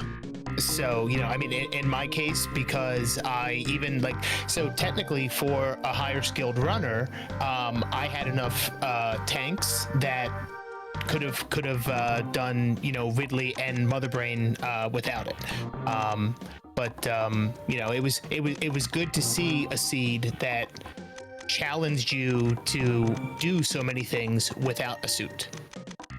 For sure. And it was a really good demonstration seed that we thought about, especially we were talking during it, is that because the suits were tucked away in Meridia and we kind of just skipped Meridia, we had to go through most, if not all, the water rooms, right? I think we managed to skip Everest. But we had to go through Main Street, we had to go through Pants Room, we had to go through Aqueduct, we had to go through Coliseum. Yeah, a lot of those painful water rooms we managed to see without any suits on a medium seed.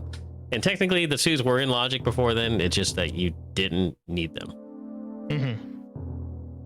All right, so I do have a list of tricks for just in general, but also specifically for you during that seed. Holding angle while running into a water room, the fan tune, the moonfalls, Zeb skips, green gate glitches, underwater grapple jumps, a bunch of stuff like that. Is there anything that you specifically want me to go through first? Anything that stuck to your mind that you want me to go through? Well, why don't we start at the very end and with the Zeb skip, since that was the last thing attempted. All right, sure. Let's go back to here. And keep in mind, this is the normal practice hack, so I don't have the extended runway for a speed thing, but it should work just the same. Let's go ahead and change these rooms up. Go to Torian, Mother Brain, and oops. Mother Brain. The other room, let's just go landing site, I guess. Easier.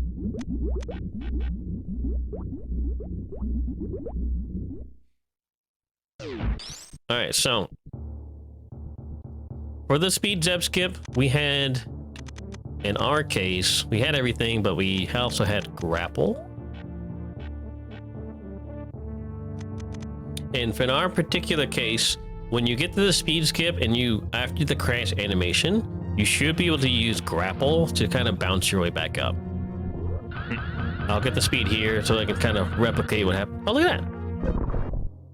So from here, I'm still standing, right? If I use grapple, it actually pops you up. Oh. I'm not exactly sure how you ended up crouched there. I don't know if you pressed down or whatnot, but you see how I'm standing here? Yeah. If you just press grapple once, you pop out here. If you're not fast enough, you get bopped out. But 2 quick grapples, and then you can just run right on through. So grapple, and then are you holding left, or is it grapple? Okay, yeah, I see. So you're holding left, and okay. Yep. And for those who are curious, if you look to the top left of my screen, you'll see all those flashing things right there. Those are my inputs. So right now, A is my dash input, B is my jump input, X is actually my shoot button, and Y is my weapon select. Select button is my weapon cancel. L is my angle down, R is my angle up, and of course the arrows are the directions. So from you see here, I land, I just angle spark, and I'm holding left the entire time. And you don't even have to worry too much about getting bopped out here. So as soon as you get hit, just press 2 quick grapples and you're gonna go right on through.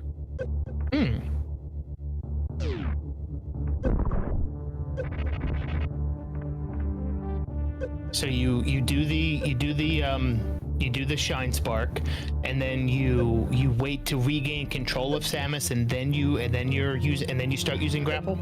Yep, exactly. And in fact, if you want to just hold left and spam it, you can do that too. Okay. So you don't have to specifically time anything. The key thing is here is that while you're in either the first spot, you don't get hit because you'll get bopped outwards, or if you don't go through fast enough, you'll probably get bopped out as well. Okay. Like here, if you don't get through fast enough, see, I moved left a little bit, but if you were unfortunate on your timing where you just kind of stand there, you'll get bopped back to the right. Okay. And what I was saying you did before, like when you land and you went left to spark, you don't have to do that. You can just literally land and spark right away. Okay. It does. It does look simple enough, provided that you can, coordinate the movements. Which I mean, they don't look complicated. It's just whether my fingers let me do it. Exactly. It might help. Those experienced with the practice hack. Is there a way to turn off screen shake? I actually don't know if there is. It's a little blurry when you do the screen shake. Or we can just do this. How about this? I'm gonna give myself a flash shoot. Pretend that I'm still shining right now. I'm just gonna wait for this to stop shaking so you can see it a little bit better. Okay.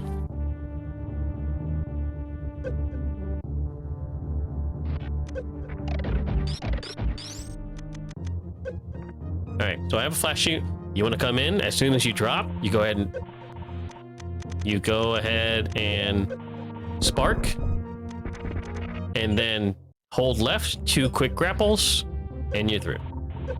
Okay.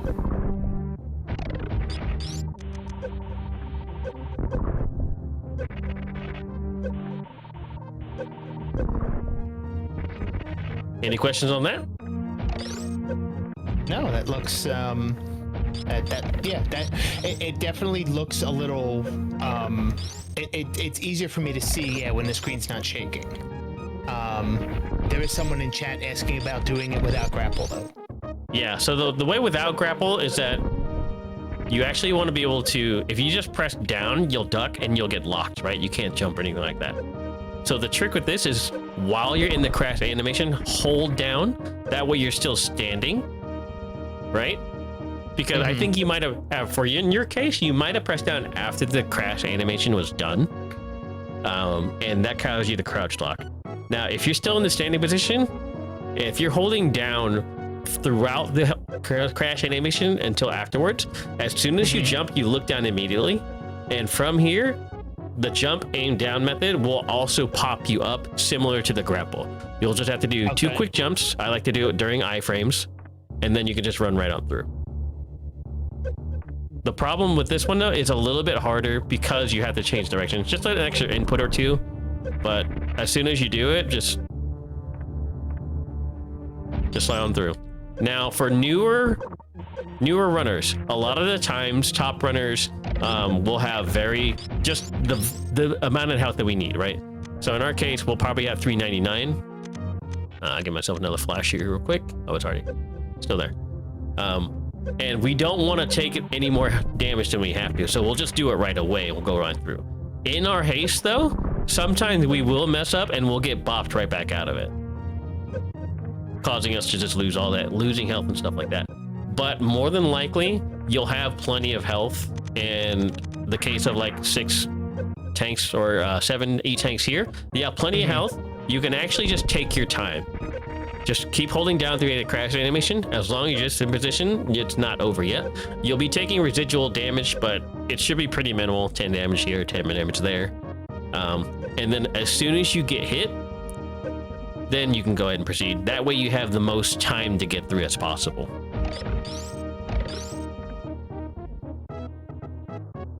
Okay, and then what about the freezing method? Because I know I've seen where you run in, aim down, and shoot up, and then I guess like a Rinka, use a Rinka to hit you and allow you to get through. Yes, so the freeze method is probably the most popular and the most well-known. If you have wave, you actually don't have to go below it. If you have wave. If you do not have wave, you actually have to go below it. Okay. Just a quick demo of it real quick. So wave beam is what lets you do it from here, and I think this is the easier version. That way you don't have to run down here, you have to freeze it, then you have to jump up, you get bopped, you get knocked back down, blah, blah, blah, blah, blah, blah. All right, so with wave, the idea here is to jump on this frozen Rinka and it'll click you inside the Zebetite 1 frame, 1 pixel. You kind of see how, like, there you go.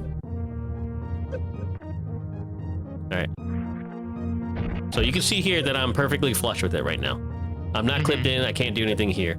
But for some reason, it's a weird mechanic of Super Metroid. It's that if you land on a frozen enemy, it'll clip you 1 pixel in.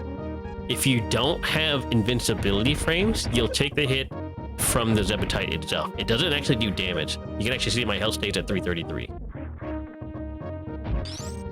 So the trick with this is you take a little bit of the damage to get the invincibility frames, the invulnerable frames, the iframes is what we call it. And then you go ahead and do it again, and that'll clip you inside the Zebetite so you can get out for free. Okay. Now, the input for this is actually pretty tough because you can't necessarily do a full jump. If you do a full jump, it just doesn't work. Details on that, on why it doesn't work, is complex, and I don't want to get into it too much for this, but for information overload. But the idea is to do a short jump.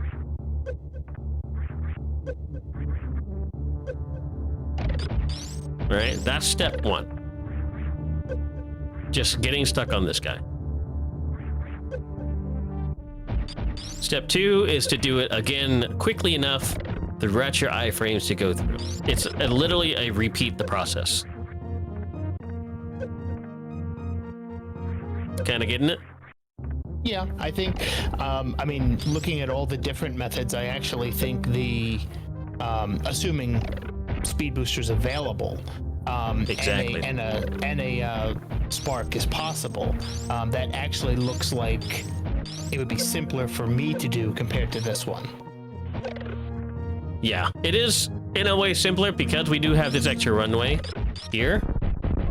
Especially, it's not here in vanilla, it is in Map Rando, so it does provide a lot of runway, even for small runways such as, like, let's say middle of Wreck Ship Shaft. Where is it? Like room layout. Anyway, yeah, this extra runway lets you get a short charge because of the extra floor tiles. It makes speed skip a lot more viable in Map Rando. But for the ice skip, if you're not used to it, it does take a lot of practice. At first, it's a knowledge check, but then it takes a lot of practice as well. One clip, and then you literally just repeat it. If you can do this consistently, if you can get to this stuck part consistently, that's essentially the trick right there. Okay. It's essentially just doing it twice in a row, fast.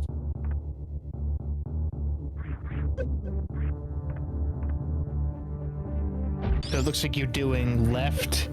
You're doing left, right, jump, left, right, jump. It's a right to left jump, technically. Oh, okay. Yeah. So it's right, right, jump, left. I'm trying to watch the order it's pressing on the input viewer. Yeah. There is a way to like just do a small spin jump. The key is to get a spin jump, whatever way you're most comfortable with doing it. Okay. So if you can do a spin jump, even like a spin jump buffer. But then you'd have to repress it really quick, so. Yeah, it's hard for me to do it because I'm not used to doing it that way. But a short hop spin jump, that's the key here. Okay.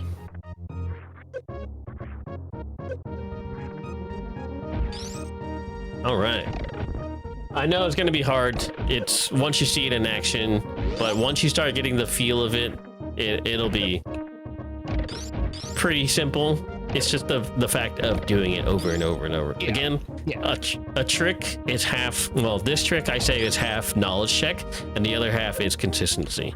Whereas tricks like Moonfall, it's like 80% knowledge check and 20% consistency. Things like Green Gate Glitch is like 20% knowledge and 80% consistency. There's just a different mix between all these different tricks.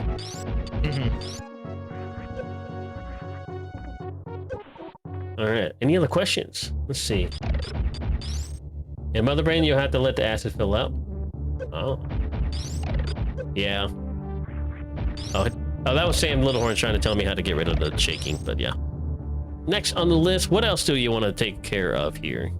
We got the Zeb Skip, both ice and speed. I do have Fantoon on the list as well, if you want to take a look at that. Yeah, I can definitely do that. Because I know I've heard, I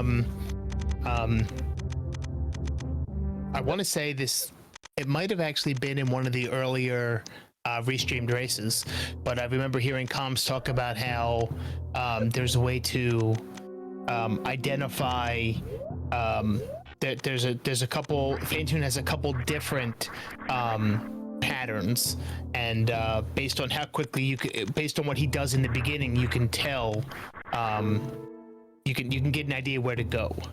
That is true. While that is true, though, it does take a lot of practice to get those down consistently. But just learning the patterns themselves shouldn't take near as long, just for recognition's sake. If you were to take a look just at the possibilities for Fantoon, these are all the patterns you see on the screen right now. There's a phase 1, which only happens when Fantoon first shows up, and then phase 2 is every other phase minus the invisible phase. So there's a left side and a right side category. This is how we usually break it down: a left side or a right side. We also break it down to phase 1 or phase 2. And then we break down the left side and the right side into fast, mid, and slow. So from just this list here, from the first phase, there are 6 possible ending spots for Fantoon. And if you can determine which way he's going from the first off, you can narrow it down to 3. The second phase is the same way. So we'll go ahead and pop in here, and I'll go ahead and explain the first phase. So as you know, Fantoon will always show up in the very middle, right? From here, Fantoon will either move slightly to the left or slightly to the right. So he moves to the right there. So on this list of RNG here, because he started moving to the right first, it has to be one of these 3 combinations: a fast, a right fast, a right mid, or a right slow, or a fast right, mid, right, slow right. We've actually already missed the fast right window. That's just how fast a fast right is. The mid window is, I don't know the specifics, but from this though,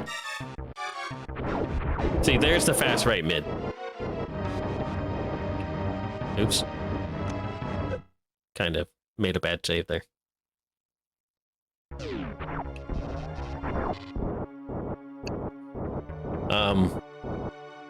So whenever Fantoon starts going left or right, you can kind of cut it off into left or right sides. So from here, fast right. Nope, there's no fast right. So the next spot he can show up is right here. He did not show up there. He opened his eye right about there. In fact, we can force this to happen. I need to stop making bad saves. In the practice hack, and I highly recommend people download the practice hack, not just for boss fights and stuff like that, but for future tricks, short charges, wall jumps, timing, stuff like that. This thing has a practice mode for just about everything. So let's go to RNG control, Fantoon, and we're gonna force him to be on a fast right, I think.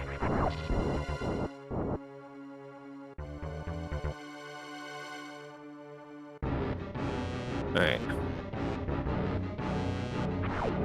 So you see that? Oh boy, that's that the is position fast. for the fast right. And I'm not going to worry about showing you shots and stuff like that. But this is what you expect for a fast right. It's very rare though. But I forced the RNG to force it to be a fast right. So that's your first pattern there. Second pattern on the right-hand side.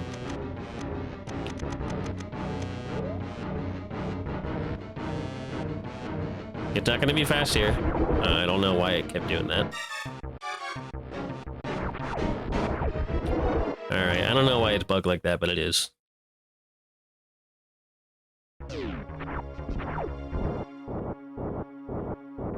The second one, you'll actually see Fantoon skip the fast right thing. He'll do a couple of swoops, and then he'll end up opening his eye right about here. So... right here, shoot the flames, and then after this fast swoop, it should be the midsection right there. Okay. So the fast right ends up being right here. The fast, or the right mid ends up being right here. And it's messed up again. And then you're probably used to seeing the slows.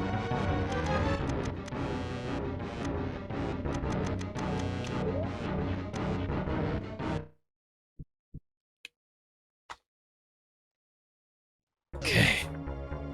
Use practice hack to find new strats and practice, of course. Oh yeah, of course, Sam. Sam, Little Horned in the chat right now, doing a lot of strat recording, knows a lot of the logic. So shout out to Sam Little Horns there. As we saw the fast, we need the mediums right here, which it missed because we forced it to be slow. And then the slow, of course, is going to be what you're probably most useful of seeing is right there. Okay. So fast right, right about here, or right mid, right about there, and mid slow, right about here. Now on the other side, I'll just go briefly go through it. If you want to see the rest of it, otherwise we're just going to consume a lot of our time. You can just go through the practice hack. You want to go into the RNG control here, the Fantoon menu, and then you can just force whatever phase you want for the first phase and the second phase. I suggest you guys go through that. That is a good resource to use. If yours is bugging out like mine, I think there's something with the built-in save file, the quick save, that kind of saves their stuff. So you can just reset it, or find a better solution. But yeah, the Fantoon itself, the biggest things for new people is that when they enrage, I actually suggest they kind of position themselves in a certain way to kind of help farm the flames a little bit better. I try to do it on a pattern, but at the same time, it's not going to be useful for everybody. So right there, I missed the fast. Go for the mid, no mid.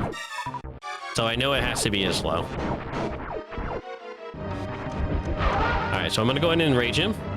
And the flames, this always happens the exact same way every time you enrage Fantoon. The flames will start sweeping right to left first, every time. And I think that's not even true even if you pause. Because Fantoon does some weird stuff if you pause. Alright? So I suggest on the enraged things, if you see these two lines on the bottom middle section here, that's where I actually suggest you line up, and you just kind of shoot up to take down as many flames as you can. Sometimes you hit more than one, sometimes you don't. And you can kind of help farm up this way too. You see that? Interesting. I'll have to try that more. I'll have to intentionally, in the practice app, I'll have to intentionally make them mad and just try to get through that. Because I know obviously if you have screw attack, it's basically free because you can just spin jump through him while he's going through his little tantrum. True, but it's also a good way to farm if you're low on like missiles and whatnot.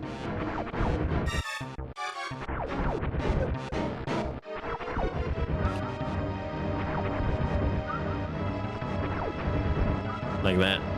See, and then suddenly I'm at the full health. I have 15 missiles, 3 supers. Yeah. A lot of the times, a lot of people in the hard trickies, when we come across Fantoon super early, we'll actually end up being forced to fight, or we will opt in to fight Fantoon with supers only. So an enrage is unavoidable. And this strat right here is something we have to learn if we want to be able to survive that fight. Because the farming of supers, if you only go in with 4 supers or whatever, you need to know the farming strat so you can farm up health and supers again. So if you assume I don't have any missiles right now, I have supers only. I don't have enough supers to beat them. That was a scam. That was also a scam. And there's a super. Oh, well. Guess I'm not one of those good runners anymore. But yeah, learning the Fantoon patterns, figuring out the best way to farm them. The flames do have a mind of their own, so you're gonna get scammed on the flames every once in a while, and that's just the Super Metroid experience. All right, what else do we have on our list here? Surely we got more.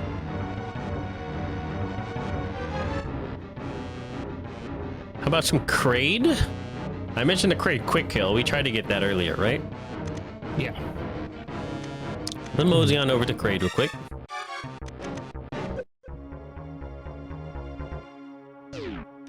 Check my equipment. We will do Morph Ball. We'll do Charge Attack. And then we'll do 1 pack of missiles, 1 pack of supers. And that should cover every situation we need. Let's give myself bombs too. Alright, so. Oops. So the setup for the Kraid quick kill for ammo, there's actually a certain way you can go about it. If you roll all the way to the door over here and you lay a bomb, unmorph, morph, turn around and morph again, it actually leads you in the perfect spot for a Kraid quick kill. If you actually hit it. Because the missiles are kind of finicky, you have to be very specific on where you want your positioning to be for a Kraid quick kill. So like if I were to do this and then actually move a little bit forward, this is probably not going to work. See that how that missile didn't actually hit there? It's because it's not on the correct pixel. You need to be positioned horizontally the correct way. The other way to do it, and I'm in favor of this way because if you can see when his hand shows up, you see how laggy the room gets? If you were actually take a hit while that happens, see how it's flashing, and it actually reduces the lag.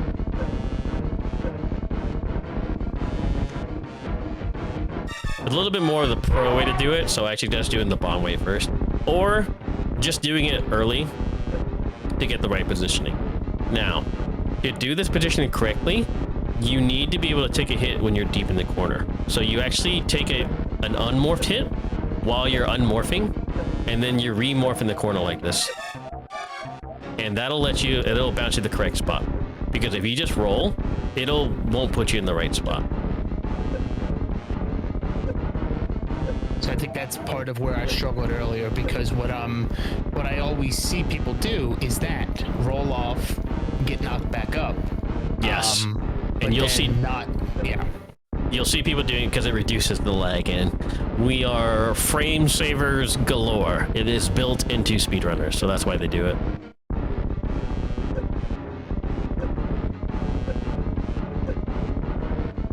Yeah. I don't suggest you learn it that way. The easier way is that if you have charge, because the horizontal positioning only scams you out of your missiles, but not really your supers. So I'm just going to pick a random spot here. And you see how his claw is stuck down there? It's because I shot his face with the charge shot. Oh, okay. Yeah. Yeah, that's why charge beam is actually really useful for crate as well. Like it. If I shoot him with a normal P shot, his claw will still go crazy like that. That's where charge comes in useful. Okay, so then with the charge method is with charge you shoot him, it temporarily locks his hand, and then you have enough time to be able to fire off the 4 supers. Mm-hmm. The key portion to the crate quick kill though. Okay, let me just pick a random spot again.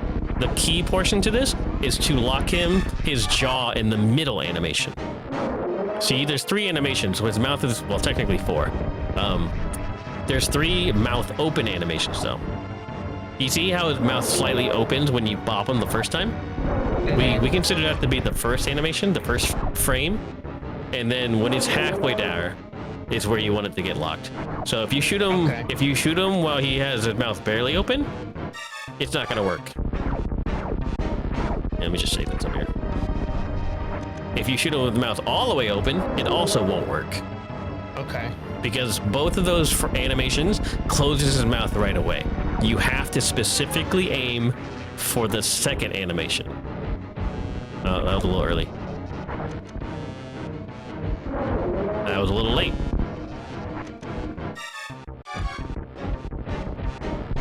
And if you hit him in that second animation, you see he just sits there. He's just waiting for more super missiles. And that's how you do the crate quick kill. If you don't want to worry about the positioning, you have charge, it's the best way to do it. Okay. Because your supers won't get charged on horizontal positioning. Your missiles absolutely will, but your supers will not. Okay. So crate quick kill for beginners, my beginner tactic is charge in the 4 supers. If you don't have charge, you'll have to just go ahead and time it. Like this. Yeah, see, I messed up. You want to try to aim when the claw's at the very top? Oh, come on. Oh. Okay, bad save.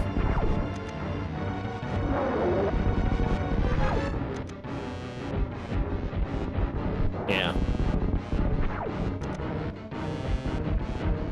Yeah, you'll just have to figure out the timing. I haven't discovered the best timing myself, honestly.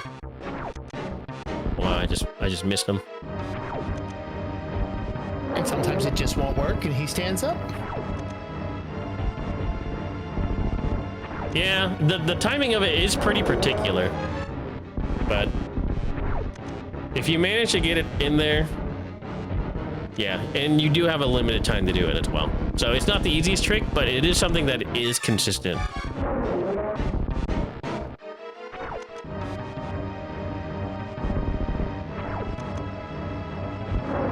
Oh wow, nice shot. Yeah, see that? If he's at the bottom, it's really tough. But yeah, that's my #1 way for beginners. Charge shot into 4 supers. For the crate quick kill. Another thing I want to show you is up top. When you get the stand up and these nails come out, there are 2 types of nails. They look identical and you can never really tell which one they are, but one of these nails will always drop an item drop, a drop of some kind, and the other will never drop you a drop. So if you can figure out which one's which, let me take a hit real quick. There you go. So I'm missing supers, I'm missing health, and I'm missing missiles. So like if I kill this one, This one gave me a drop. That means the other one, this will never drop me anything. The other nail will never drop me anything, and the one that respawns will always drop me something. So if I grab that and I leave this nail alive, and I know that one's never gonna drop me anything. The other one will always drop me something though.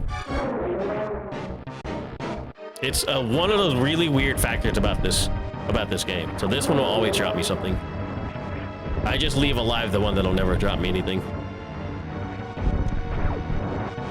That's what, like 5 in a row? Yeah. It just always drops you something. Oh. I think the weird case is that, like, if you're full on everything, it won't always drop you a super. That's the scam. That is the giant scam. Let's see, I'm full on missiles, I'm full on health, and even though I'll leave this one alive, and if I kill the other one, oh well, I mean, it dropped me a super that time, but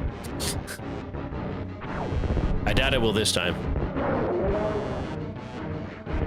Just to make sure. Yeah. See, it won't always drop you a super. That's the scam with this. But if you have missiles only, like, or you're low on health, if you know which nail is the one that'll always drop you something, you can always get something from it. One of those small tips, it's not necessarily useful at a super high level because we come in with pretty quick kills and stuff like that. But if you're in a tight spot, just know that one of these will always drop you a missile or health. I think that's all I had for Kraid.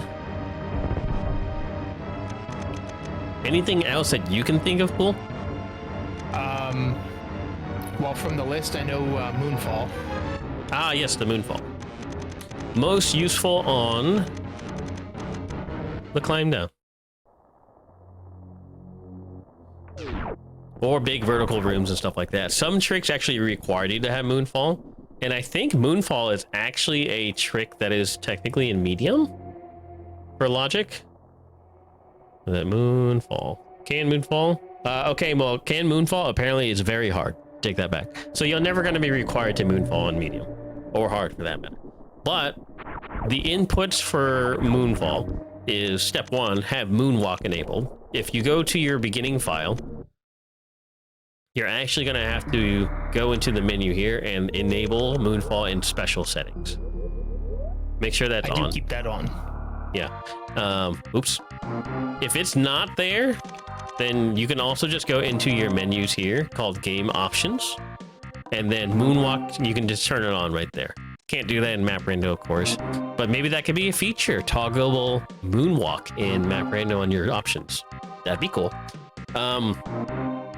Early PB Red Tower. Yes, I'm gonna have to go through that one too. I think that was on my list from a previous session. So turn on Moonwalk, and then the most basic way to do Moonwalk is that you're gonna have to do, or sorry, Moonfall, not Moonwalk. Is going to be useful in the climb. Climb down.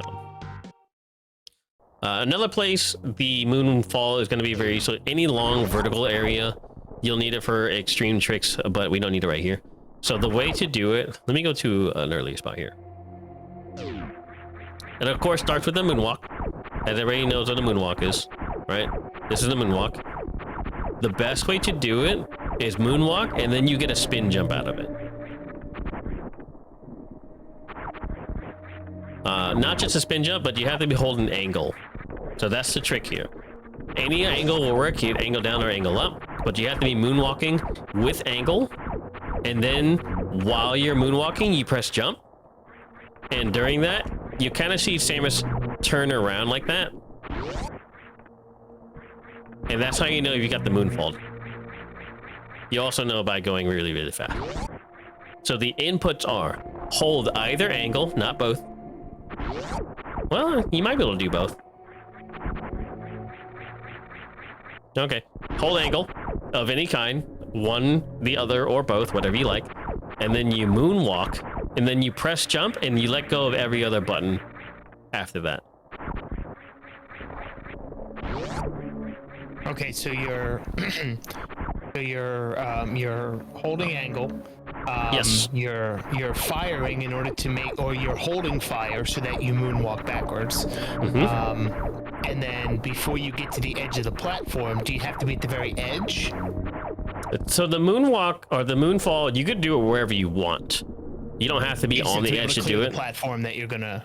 Yeah, to clear the platform, you can't just do it from here and hope to get it. Yeah. There's gonna be extreme and insane level tricks called moon dance that you just do it in spiritual circumstances. You don't have to be a ledge. So the ledge is irrelevant, but yes, if you're trying to moon fall off a ledge, then you need to be close enough to clear the ledge. Okay. So then I just want to make that clear. So then maybe for practice, it might be better to work on it in the Edikun shaft, because there's no, you don't have to, you can just moonfall off of a long running platform or moonwalk off of it and then just fall down. If you moonwalk into a falling animation, you don't actually get the moon fall. No. What I mean is you can practice it without worrying about hitting that platform right there. So just like for practice sake. It sounds like it might be easier to try to practice it in the Edikun room. The Edikun? The Edikun E-Tank room or the actual Edikun room? Like the bottom of Green Brinstar shaft? Yeah. Mm-hmm. Okay. Just because there's no platforms to dodge. Maybe? I guess I see what you mean. Let me go ahead. Yeah, I mean, just strictly for like to get the movement down before you also have to worry about being precise enough to avoid that platform there. Well, on the other side, I only showed it here because I'm used to. You can also just practice it here. Okay. And once you start moving very fast, you'll know you got the moonfall. See, like here, if I do it on the very, very left, like I can't really clear it. Right? Okay, so you're moonwalking backwards, you jump, you spin jump, and then as soon as you spin jump, you let off of all the buttons? Yes, kind of. Okay, so it's very unintuitive for me to explain this because it's so ingrained in my hand how to do it. But very specifically, hold angle. Any angle or both, whatever suits your fancy. Hold shot so you can activate the moon dance. Right? And here's the tricky part. While you're holding back, while you're in the moonfall, you have to still be holding angle when you press jump. That's the thing. You have to overlap the angle and the jump press. Because if you let go before the jump, you'll do a regular spin jump and you don't get the moonfall. Okay. You have to overlap the angle and the jump for a split second. And that's the hard part.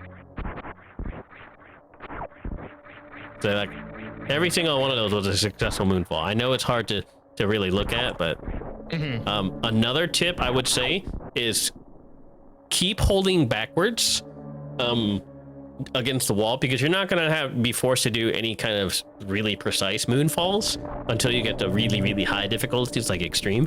So I actually just suggest just keep holding back as well. Okay. The key, again, the key to the moonfall is to slightly overlap the angle plus the jump button while moonwalking. And it's complicated, so I have to make sure I moonwalk. Let me get to a larger platform here. I have to make sure I'm moonwalking with angle. But if I let go of angle before jumping, I get a regular jump. Like that. I'll just get a regular old spin jump. And you can tell because the one way I tell a lot, I can tell if I did it or not. If I don't overlap the angle and jump, you see that the spin jump, it's actually instant. Okay. Like that. See, the spin jump's kind of instant like that. Okay. If you want to make sure you got the moonfall, you can tell because there's a bigger turning animation. It's very slow, it's very minute, but that is a confirmation. Like this is a moonfall. Oh, that was actually not a moonfall. Here's a moonfall, slightly slower turn animation, and then here's not a moonfall. That one's just here. Moonfall. Not a moonfall. Okay. It's Yeah, very I minute. can see the slight, but I can see the slight difference. Yeah, like just the turn animation, it's a little more fuller, robust on an actual moonfall. And I'm so used to seeing it, I'm so used to looking out for it, that it's kind of ingrained into me. And I don't expect newer runners to be able to get this right away. It is a difficult trick. It's a lot of inputs. As you can tell, if you look at the top left where the buttons are currently flashing right now, on the very top left of the screen, like here's the moonfall input. That was 6 buttons in the span of a quarter of a second. It's four buttons in the span of a quarter of a second. So it's not an easy trick. Sure, you can slow it down. You can slow it down. Right? But again, the key is to have your angle, whatever angle you want. It could be right up, angle up, and go down, or you can be both angles if you really want. But the key to making this trick work is to make sure that your angle and your jumps overlap, just for even a frame. That's the key thing I can give to you on the moonfall. Other than that, it's just kind of practicing and making sure it happens. So step 1, make sure you're moonwalking with an angle button. Step 2, press your jump before letting go of angle, aka having your angle and your jump overlap. Step 3, hold the direction you want to go, and then basically just let go of everything else. You actually don't even have to let go of everything else. If you do a successful moonfall, I can hold jump still. I can even hold angle still if I want to. But the problem is, if you hold angle the whole time and try to do the moonfall, you're likely to break spin and you'll extend your hitbox and you'll clip the ledge. But if you do it far enough to the right, you can moonfall without the spin.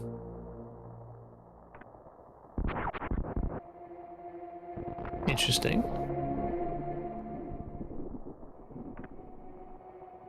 Kind of get it? I know it's really tricky. Game. What's that? Such a brilliantly coded game. Yeah, it's difficult. Absolutely. It's one of those things that, like, if you get it the first time, once you understand how it works, it becomes more intuitive. But before you understand it, it's a nightmare to understand. Like, you'll never forget how to do it once you know how to do it consistently. The moonfall is useful again for the climb, right? Just because you fall so fast, you're saving time. Just compare this time here to this time. Hello, everybody. That's a lot faster. I have time to go get coffee if I really want. And that's the only reason that it saves time. Other than that, you don't really need the moonfall anywhere. It's useful in higher difficulties, very tight escape timers. In fact, moonfalls in extreme and insane, if you have one of those really tall runes, it's basically required to beat those escape timers. But yeah, moonfall, again, not a trick that you'll necessarily need to know for medium, but it is useful to know, and it's fun. It's fun, especially when you do weird stuff like this. The slow fall.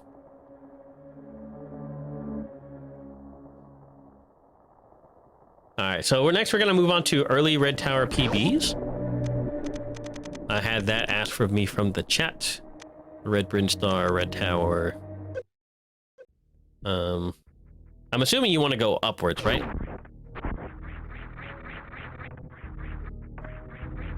So let's just go ahead and go from this direction here. Go ahead and get rid of my equipment.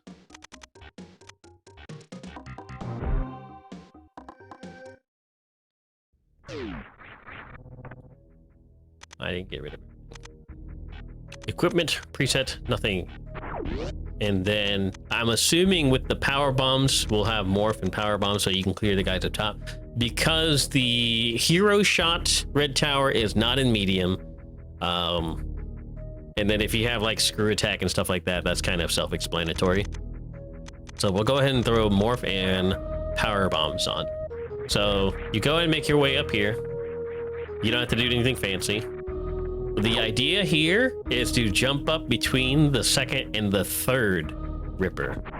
So this being the lowest, or the first or fourth, or however you want to count it. I count it from the top. So this is the fourth one.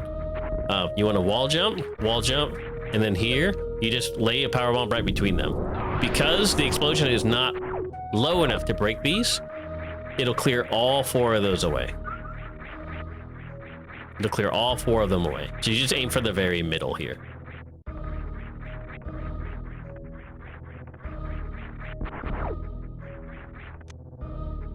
Just like so. And then you just wall, you jump your way up. If you aim a little higher, I guess, you can hit the block as well. Okay, yeah, it looks like if the power bomb is close to the second ripper, then it'll also break the block. Yes, and that's the best way to do it, I think. Taking a bot from these guys is minuscule damage, only 5 damage. In fact, assuming, I mean, this is pretty easy to time 1 ripper, right? So if you just lay it in line with the second ripper, you'll take out all 3 of the others, the top ones.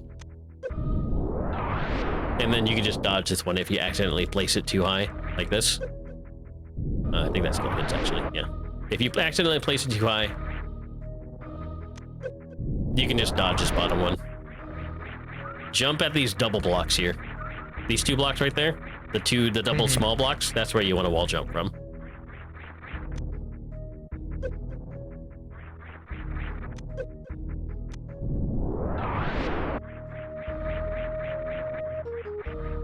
Boom. Keep those questions coming, y'all. I'm gonna run out of material before you guys think to ask me more. So if anybody at all has any questions, feel free to ask. One more that I thought of during the moonwalk discussion is, because I still do this I'm gonna say the old way. I know there's newer methods, but the spore spawn skip. In order to align the camera so you can shoot the super off screen and break the block. I still, in Pink Brinstar, I still do it the old way, where you moonwalk back and then shoot it. But I've seen in a lot of the races, people jump and they clip the side of the platform, and that's good enough to lock the camera to allow it to hit the super block. Yeah, so let's go through that now then. This is a really good trick to learn. Shout outs to Eddie, Map Rando champion of our last tournament there. He is the original person I saw put this up, and he's the one that made it popular. So we go ahead and bomb these block out, either by regular bomb or by super miss or by power bombs. Here is the trick. All right, step 1, hold both angle buttons so you can't run anywhere, okay? This is key to the proper lineup. You just hold both angle buttons so you can't run anywhere. You jump straight up, and with a full height jump, you want to scrape the right side of this platform while keep holding left. Or like so. Just hold left all the way. And since you're holding both angles, you actually won't be moving after you land. That's the key to this. And from here, you just jump and shoot. Okay. There's also another way to do it. And this is probably my more liked way to do this is, I'm gonna draw on my screen a little bit here. So if you were to see this pixel right here, it's very hard to see. Let me blow it up a little bit. Okay, that didn't work. If you were to see this pixel right here, if you take a look at that pixel right there, if you see Samus's toes, you see the very tip of her toe, how it's like a faded gray. If you line that pixel up underneath that bubble, like that, it also works. Because that's exactly where you're landing. Right there. Yeah, that definitely is much simpler than the, would I moonwalk all the way back to that tall, whatever. The tall squiggly right here? I moonwalk all the way back to that and fire. So I used to do that as well. That's much quicker. Yep, that is much quicker. But This method works out for if you're in a hurry and you don't want to worry about it too much. Hold both angles. Go ahead and just scrape the left side while keep holding left. It'll work every time. It also works with high jump. High jump, it'll work as well, surprisingly. So now I have high jumps on, right? Same thing. You just want to scrape the left side, jump and shoot. Now, the trick with high jump, you don't want to... Yeah, go ahead. I was gonna say, then you scrape as you jump and you scrape the left side. Then after you land, you're still holding angle up and you tap right the turnaround. Yep. I mean, you can't run anywhere if you're holding both angles. Yeah. So that's the whole key to this. Okay. Careful with high jump though, because if you have high jump and let's double check that guy's still there. Yeah, he's still there. If you try to short jump it like this, you're not gonna be, well, that one worked, but okay. Okay, maybe it just all works. Yeah, if you jump too high though, I'm pretty sure that doesn't work. No, that works too. There we go. For somehow, I didn't get it to work that time. So there are certain situations where if you have high jump and you just kind of mistime it, like that one, I'm too far away. That's because my downward momentum there wasn't enough. I need to be 2 pixels up. And then that'll work. So if you full jump, high jump, bonk your head, it'll work most of the time. But make sure you hit this flat part. Hit this flat part and not the slope right here. Okay. Bonk your head on that, scrape to the left, and then you're golden. Also works if you don't bonk it, apparently. No, this one won't work. So yeah, you have to bonk your head here with high jump. The key is hold left to where you're scraping this. If you land on it, just delay your jump or just delay your left press a little bit. And if you just whiff it, it's probably not going to work. So scrape your face, jump and shoot. I think I already got it. Already opened it. That's it. So like you're coming through here, blah, blah, blah, jump, hold both angles, jump, shoot. And then you're on your way. Otherwise, you can just do this. Moonwalk a little bit, and then you can just jump and shoot. If you can memorize the spot. Again, because if people play on different tile sets, that bubble right here is not going to be there. And not only that, if you are playing a different sprite, that also doesn't work. If you are not playing on a super crisp or clear filter like I am, because original SNES it's not as crisp or clear as this, so you can't read the pixels as well. You might have trouble with that as well. But yeah, whatever way works for you. That's where being obsessed with image quality and everything benefits me, because I'm playing on a Mister that outputs the 240p and then it's upscaled to 4K through my retro tank. So perfect. It's crisp. Oh yeah. So if you got that going for you, you're golden. All right. Next on the list, Alcatraz. Alcatraz is somewhat self-explanatory. You see people do it all the time in speedruns. But just for some minor stuff, let's just go through it in detail. The biggest problem I had when learning this trick is that people try to wall jump too high in this little spot here, and they bonk their head and they come back down, and then they don't get the morph, or they hit their head and then they morph like this. The trick to Alcatraz, and it is expected to be in medium. So if you come through this door and you have morph, but no bombs to break that, you are expected to get this trick. Okay? This is a medium trick. Again, let me express. If you come into this room from the bottom right door here and you have morph, you are expected to get through this on medium. The key, wall jump again. And then wall jump lower. Just wall jump lower, like right there. You don't have to be all the way up top to wall jump and stuff like that. That was a pretty high wall jump.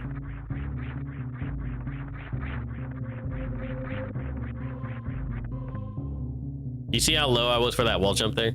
Mm-hmm. The key is the wall jump lower. If you can get in that spot and kind of bounce around with this, because I'm just holding left and pressing jump. You can't always just spam it, but it's pretty generous, okay? So just kind of bounce a little bit and then press down after one of your jumps. You have to press it pretty quick, because the sooner you press down after you press jump, the sooner you morph and the more leniency you have. So that is my trick for Alcatraz. You'll see speedrunners, they'll do like right side Alcatraz and stuff like that. And they'll get it really, really quick. But you don't have to be that speedy. Take your time with it, bounce a little bit, make sure you get the right spot you want to jump from, and then press down after one of these jumps. That's my biggest tip for Alcatraz. Because I remember myself personally, when I was first learning how to speedrun 100%, and that was like 15 years ago now. Please don't ask me to review those videos, they're very bad. And I would try to I would just get stuck in there, and I would try to do that, and it just wasn't enough. Just wall jump a little lower. Wall jump a little lower, that's all. It said you need space jump for medium? What? Hold up. I swear I just looked at this earlier. Okay, well, I'll take the leading developer for logic for Map Rando, Aussie101 himself, saying that you need space jump for this for medium. So, never mind. But yes, still one of those tricks that's good to know. It is one of those tricks that's good to know. Per chance, let's say the bottom right of Parlor was Big Pink. Well, I guess you have to have bombs to get through Big Pink. Was, let's say, another morph tunnel, and you got the map, and you know there's like 3 majors over here. Well, suddenly, getting those 3 majors is not out of reach. Having space jump for this is kind of surprising, but it makes sense. Because the instant morph, wall jump morph is a higher difficulty trick. So that does make sense that it's not a medium. That's good, though. Let's see. Butterfly room sand escape might be worth showcasing even if not in medium. True, because we are going to come across that room a lot. Meridian, let me throw the preset back. Preset, we'll go back to 100%. Post ray gun, plasma spark. Close. We're close enough, I guess. I don't remember the 100% route very well.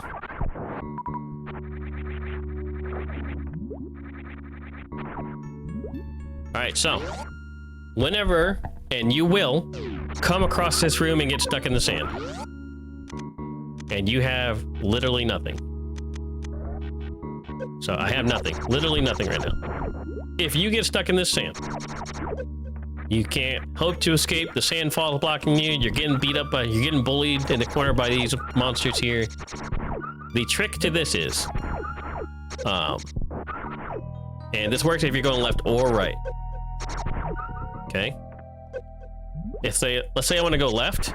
I actually make sure that enemy is completely killed there. And then you go all the way to the left here. The trick is to hold down. You'll crouch, but that's what you want. You hold down and you press jump and left immediately. And you'll get stuck in a state like that. Just let go of jump and you can just walk right out.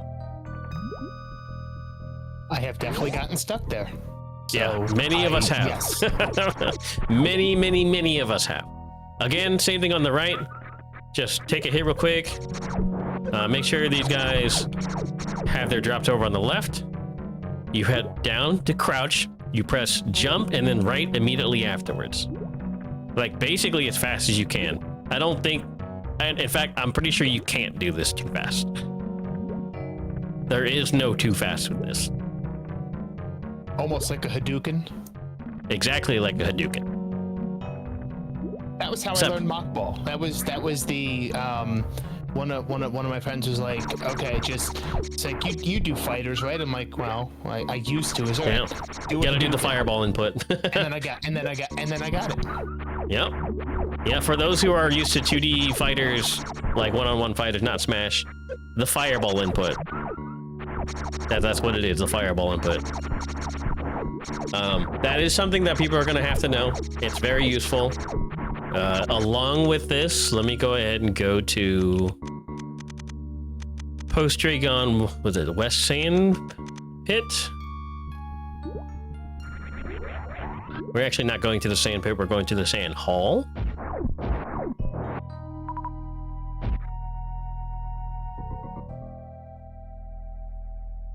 And it is this section on the left here. Sometimes you might want to give up, and I want people to know this, specifically just in this area. Most of the time when you don't have high jump, you get stuck in these sand, right? And you're just soft locked. You can't get out. Well, assuming I don't have gravity, right? So if I just take off all the equipment, I have nothing. I can't get out. You're soft locked here. If you have high jump, use, and only if you have high jump, you can use, like, even if you're in this spot here with height, you can't do anything. But if you are in a section that's 2 tiles deep in sand and you have high jump, you have to use these sand falls to get out. It is very counterintuitive, but you can actually get out of the bottom if you're in the sand falls, like so. You can't jump anywhere, but once you get to the top of the sand, then you can get out of the sand fall and then jump out safely. That's something that people need to know. I've seen a lot of people reset these rooms with high jump. I'm like, you can get out of that. You can get out of that. So you can do this. Another trick, specifically in West Sand Hall, specifically here, right? I'm gonna go ahead and turn off wall jump or high jump. No high jump. These are different. These are only 1 tile sand spots. Just like the butterfly room that we mentioned, there's no sand fall here. You can't really get out, but you can. If you do a crouch jump, look down, you can get out of 1 tile sand. So you are not soft locked here. So a lot of people who they come flying in this room and then they like try to turn around and they fall up down here, they soft reset immediately. You're not soft locked. You can crouch jump and then just crouch jump and just hold down, hold jump, and you're free to go. You're not actually soft locked in this particular section. I think this particular section was supposed to be like a learning area in the original game. Also here. If you have morph, you can technically here, roll into this spot and get out. This is why I think it was like a vanilla tutorial learning section. If you get stuck here, you got morph, just roll all the way left. Oh. Go all the way left, shoot up, and you can just regular jump out. Well, crouch jump again. Yeah, there's actually no sand here. It's weird, isn't it? One of the original vanilla things that most people don't know about. Now, because you're fully loaded equipment-wise by the time you run into this. Yeah, I think there was supposed to be a way for, like, maybe an alternate route the original developers wanted people to take. Maybe experience a little suitless Meridia, but then they thought better about it. That's news to me. Yeah, words there. There's some really good tricks to know here. Escaping sand. Keep in mind, play in sand is not in logic for medium. It starts being in logic in hard. So when it wants you to, man, playing on sand specifically means like you actually have to sink your feet in sand a little bit and jump off sand and stuff like that. If you were to go back here and I actually tested this. This is really weird. I did not know this. But to get to the west sand pit, obviously you can just run into the east sand pit and just go in, right? But if you don't have anything and it wants you to get to equipment, nothing, and it wants you to get the other side, you have to have more spring ball and high jump boots, because playing sand is not in logic. You're not expected to do this in medium ever, right? The way it is expecting you to get to the west sand pit is spring and high jump. You have to have spring and high jump to get to the west sand pit, or of course gravity and like space jump and stuff. But again, that's kind of a moot point if you have that. But spring and high jump is enough for you to bounce on sand. You take away high jump, you start sinking. You immediately sink.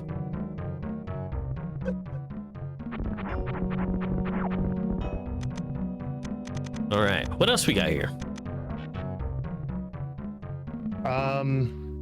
Maybe a quick demonstration, because I've actually never used it, but magic pants, just to how it shows when you're doing the like for short charge.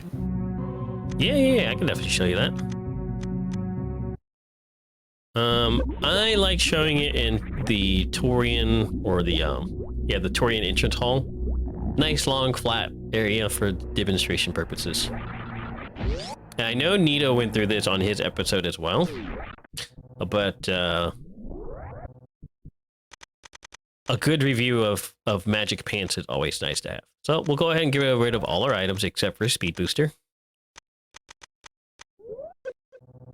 And in this particular practice hack, I don't know about the really old ones. I used to run a really old one, and this setting was somewhere else. But if you go to, I believe it is miscellaneous options, and then you go find the option called Magic Pants, what this is for is to train you to look for a specific animation of Samus's running animation of when you can hit the button to increase or increment. Maybe I shouldn't use all technical. Basically, it tells you what frame to look for when you're trying to get a short charge. Okay. You see how I'm flashing white there? Mm-hmm. That is the frame, the exact frames, 2 frames, that you want to be pressing dash. Because, again, to reiterate on what Nito said last week, the speed booster, the blue state that you see here, is when you get the shine charge. It's when you become powerful. It's when you look all awesome dashing through the world and stuff like that. The way it works is that the game is looking for you to be holding dash on specific animation of Samus's run. And it only has to do that 4 times. If it thinks you've held it for 4 times on that specific frame, it'll give you blue. So a normal speed booster run would look like this. But if you try to manipulate it with short charges and stuff, you can get it to look like this. And that is because it's much quicker. it's in a much shorter distance you can get this blue suit in. This ultimately leads to training for short charges, is what we call it. To get a blue suit, to get blue or a shine charge in a shorter distance, the technique required for that is called a short charge, and Magic Pants is a training tool we use inside the practice hack to get better at short charging. For those who did not know what Magic Pants was. So yeah, it is an option. You can have 2 settings of Magic Pants. You can have it either A, flash like this. The other option is to have it it says loud, but it plays a boop every time on the right frame you're supposed to press it. So I take a listen real quick.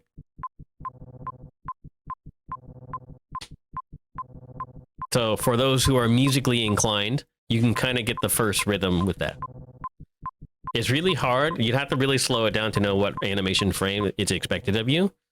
But those are the 2 settings of Magic Pants. And then the third option technically is to combine both of them, which is what I like to use. More reassurance. And as you can see, once you get the first one, the rhythm changes.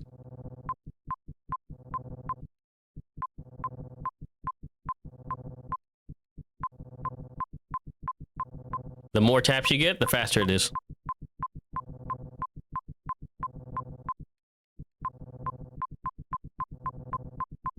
That's why the 3 taps. When you have a 3 count on your dash counter. Here's 1 again. 1. Okay, that's just 1. Here's 2. Oh, mess it up.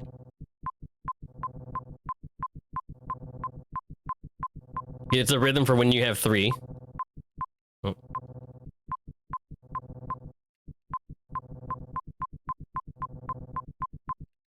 And then, of course, when you have all 4,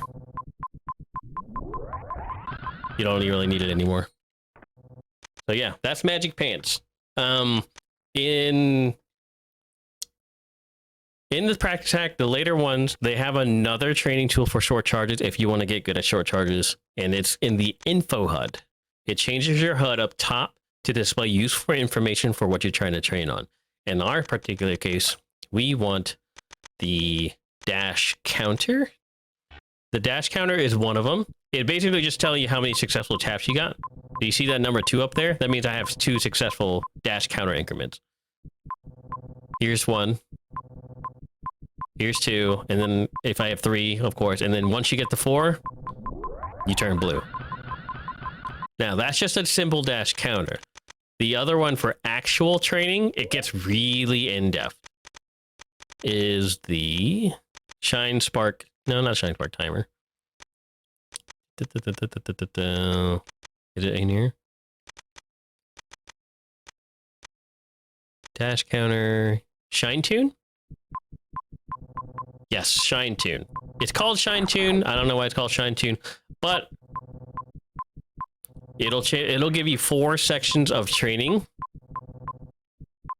Here, let me try and demonstrate.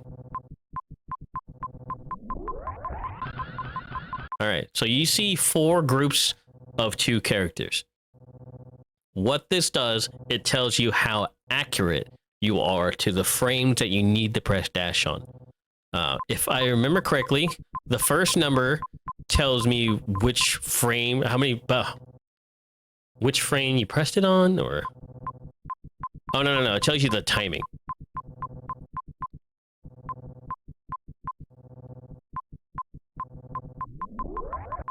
Man. Gosh, okay. I can't quite remember exactly how this works. If the chat can kind of clarify what exactly this does. Furniture, demo spot, the Green Hills. The Green Hill Zone is one is pretty good.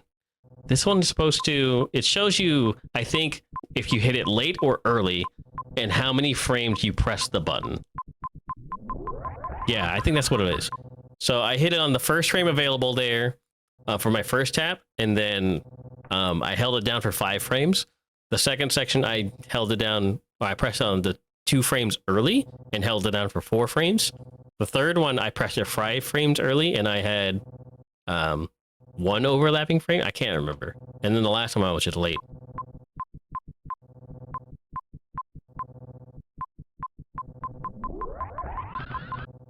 Essentially, the lower the numbers, the better. Mm-hmm.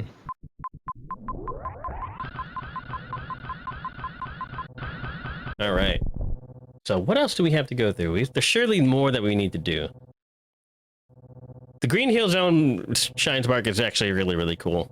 The bottom is barely too short for vanilla short. Oh, yeah. Yeah, the audio mode does help a lot, especially if you have headphones in. It helps a lot because, like, trying to pay attention to the flash, it's hard enough because Samus her animation is also moving. The audio is consistent, right?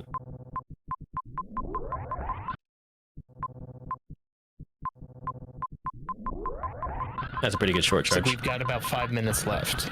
Oh, we only got 5 minutes left? Shoot. Okay, then what else we got, y'all? Let me see what else on my list. Is there anything else specifically on the list?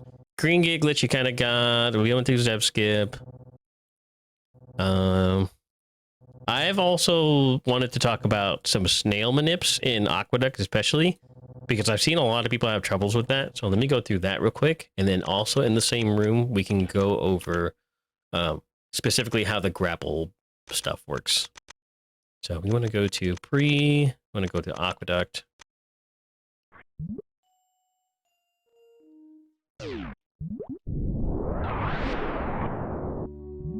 All right, so let me turn Magic Paints off.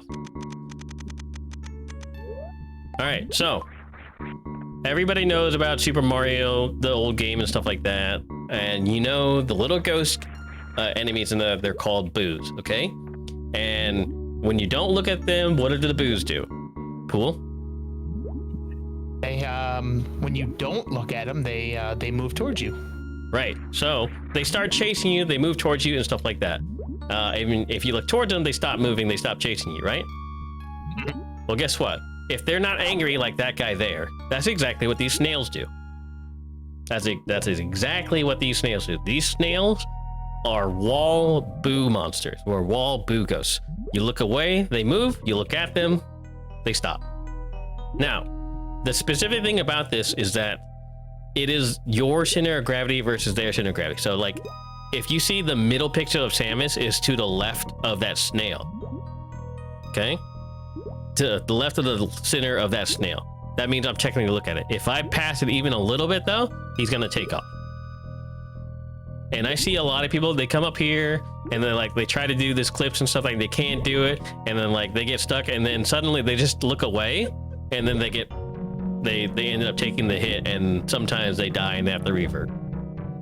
It's as simple as just looking towards the middle of the snail. Also, this snail clip is pretty difficult, so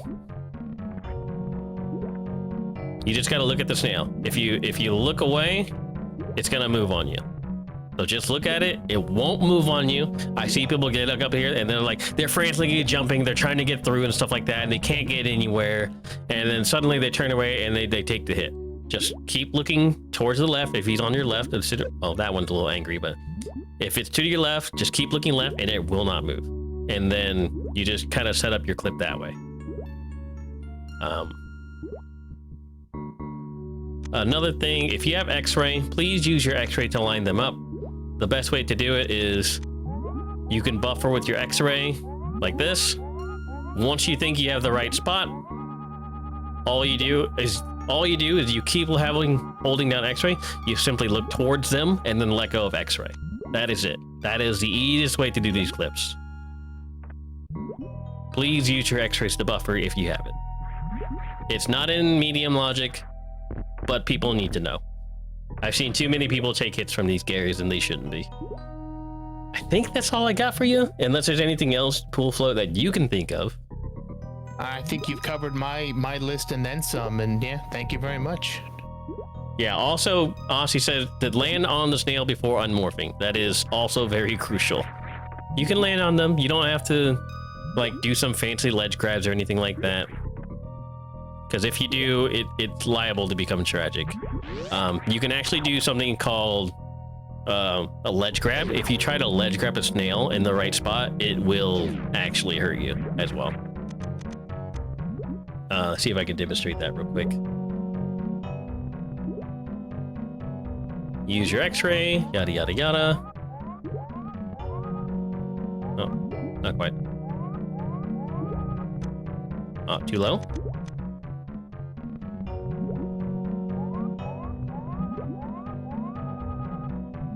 I remember Word showing this off, and he said to use the snail along with the 3 dots over on the left side as a way to know it's lined up correctly. Exactly. I try to get, as you can see here, I try to get the white pixel to line up with because those three little squares, they're actually 2 pixels tall and 2 pixels wide. I line up the white pixel at the top of the snail to the bottom of the 2 pixels. And that's the perfect spot. Another way you can tell, if you jump and just try to hold forward onto the snail, you can't get up there, right? So that's why we usually jump and then morph. Please land first on the snail before trying to unmorph, because if you try to do some weird stuff like this or this, you'll get hit. See that? If you try to down grab it, your run animation will actually clip into the snail and you'll get hit by the Gary. You can also, I see people do this, they try to be fancy with it and ledge grab. Also a bad idea, because if you try to ledge grab it, you'll also get hit. So just jump, morph, land on it, unmorph, jump, jump, jump. Hopefully he's still there. You can go away. Oh, whoops.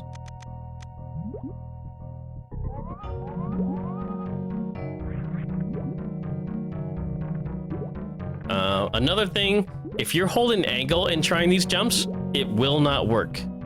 Okay? You cannot be holding angle for this. I had a big problem with this before for these snail jumps. If it's not working for you and you know you got the right spot, boop, and you know you got the right spot, it's because you're holding angle. Just let go of angle, and then just don't hold anything at all. The angles do not work. They actually mess you up. Oops. They will mess you up. So if you have angle, they won't work. But you can simply just press down, crouch again, and then just jump. Again. If you do it here, though, you're actually soft locked. So be careful. Don't have angle when you're trying to clip these jumps. Do not hold angle. I think that's all I got for you guys. Then it moves because they're still facing the wall. Yeah, there is a couple of things where, like, when the snails are turning the corners, they scam you heavily. Because even though you're looking at them, they'll still move on you. Let me give you an example right over here real quick. My last thing.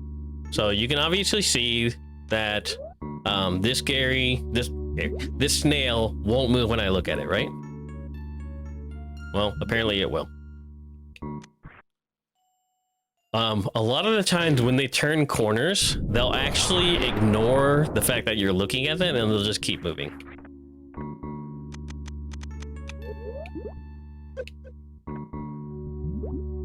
Okay, so let's try this again.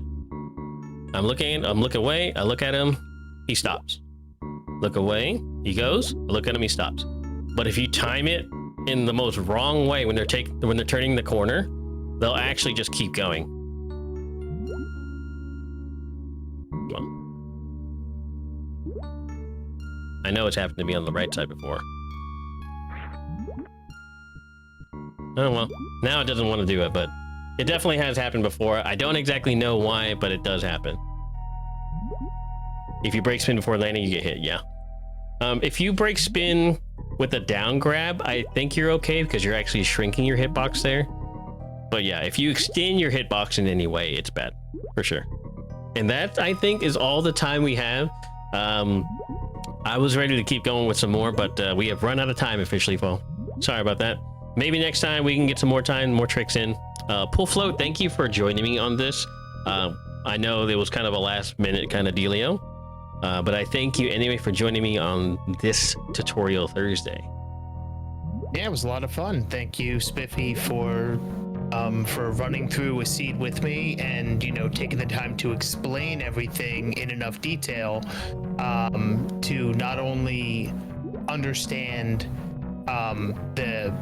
the way to, you know, the way we played through the seed, but understand why. So I think it was very helpful. Absolutely, yeah.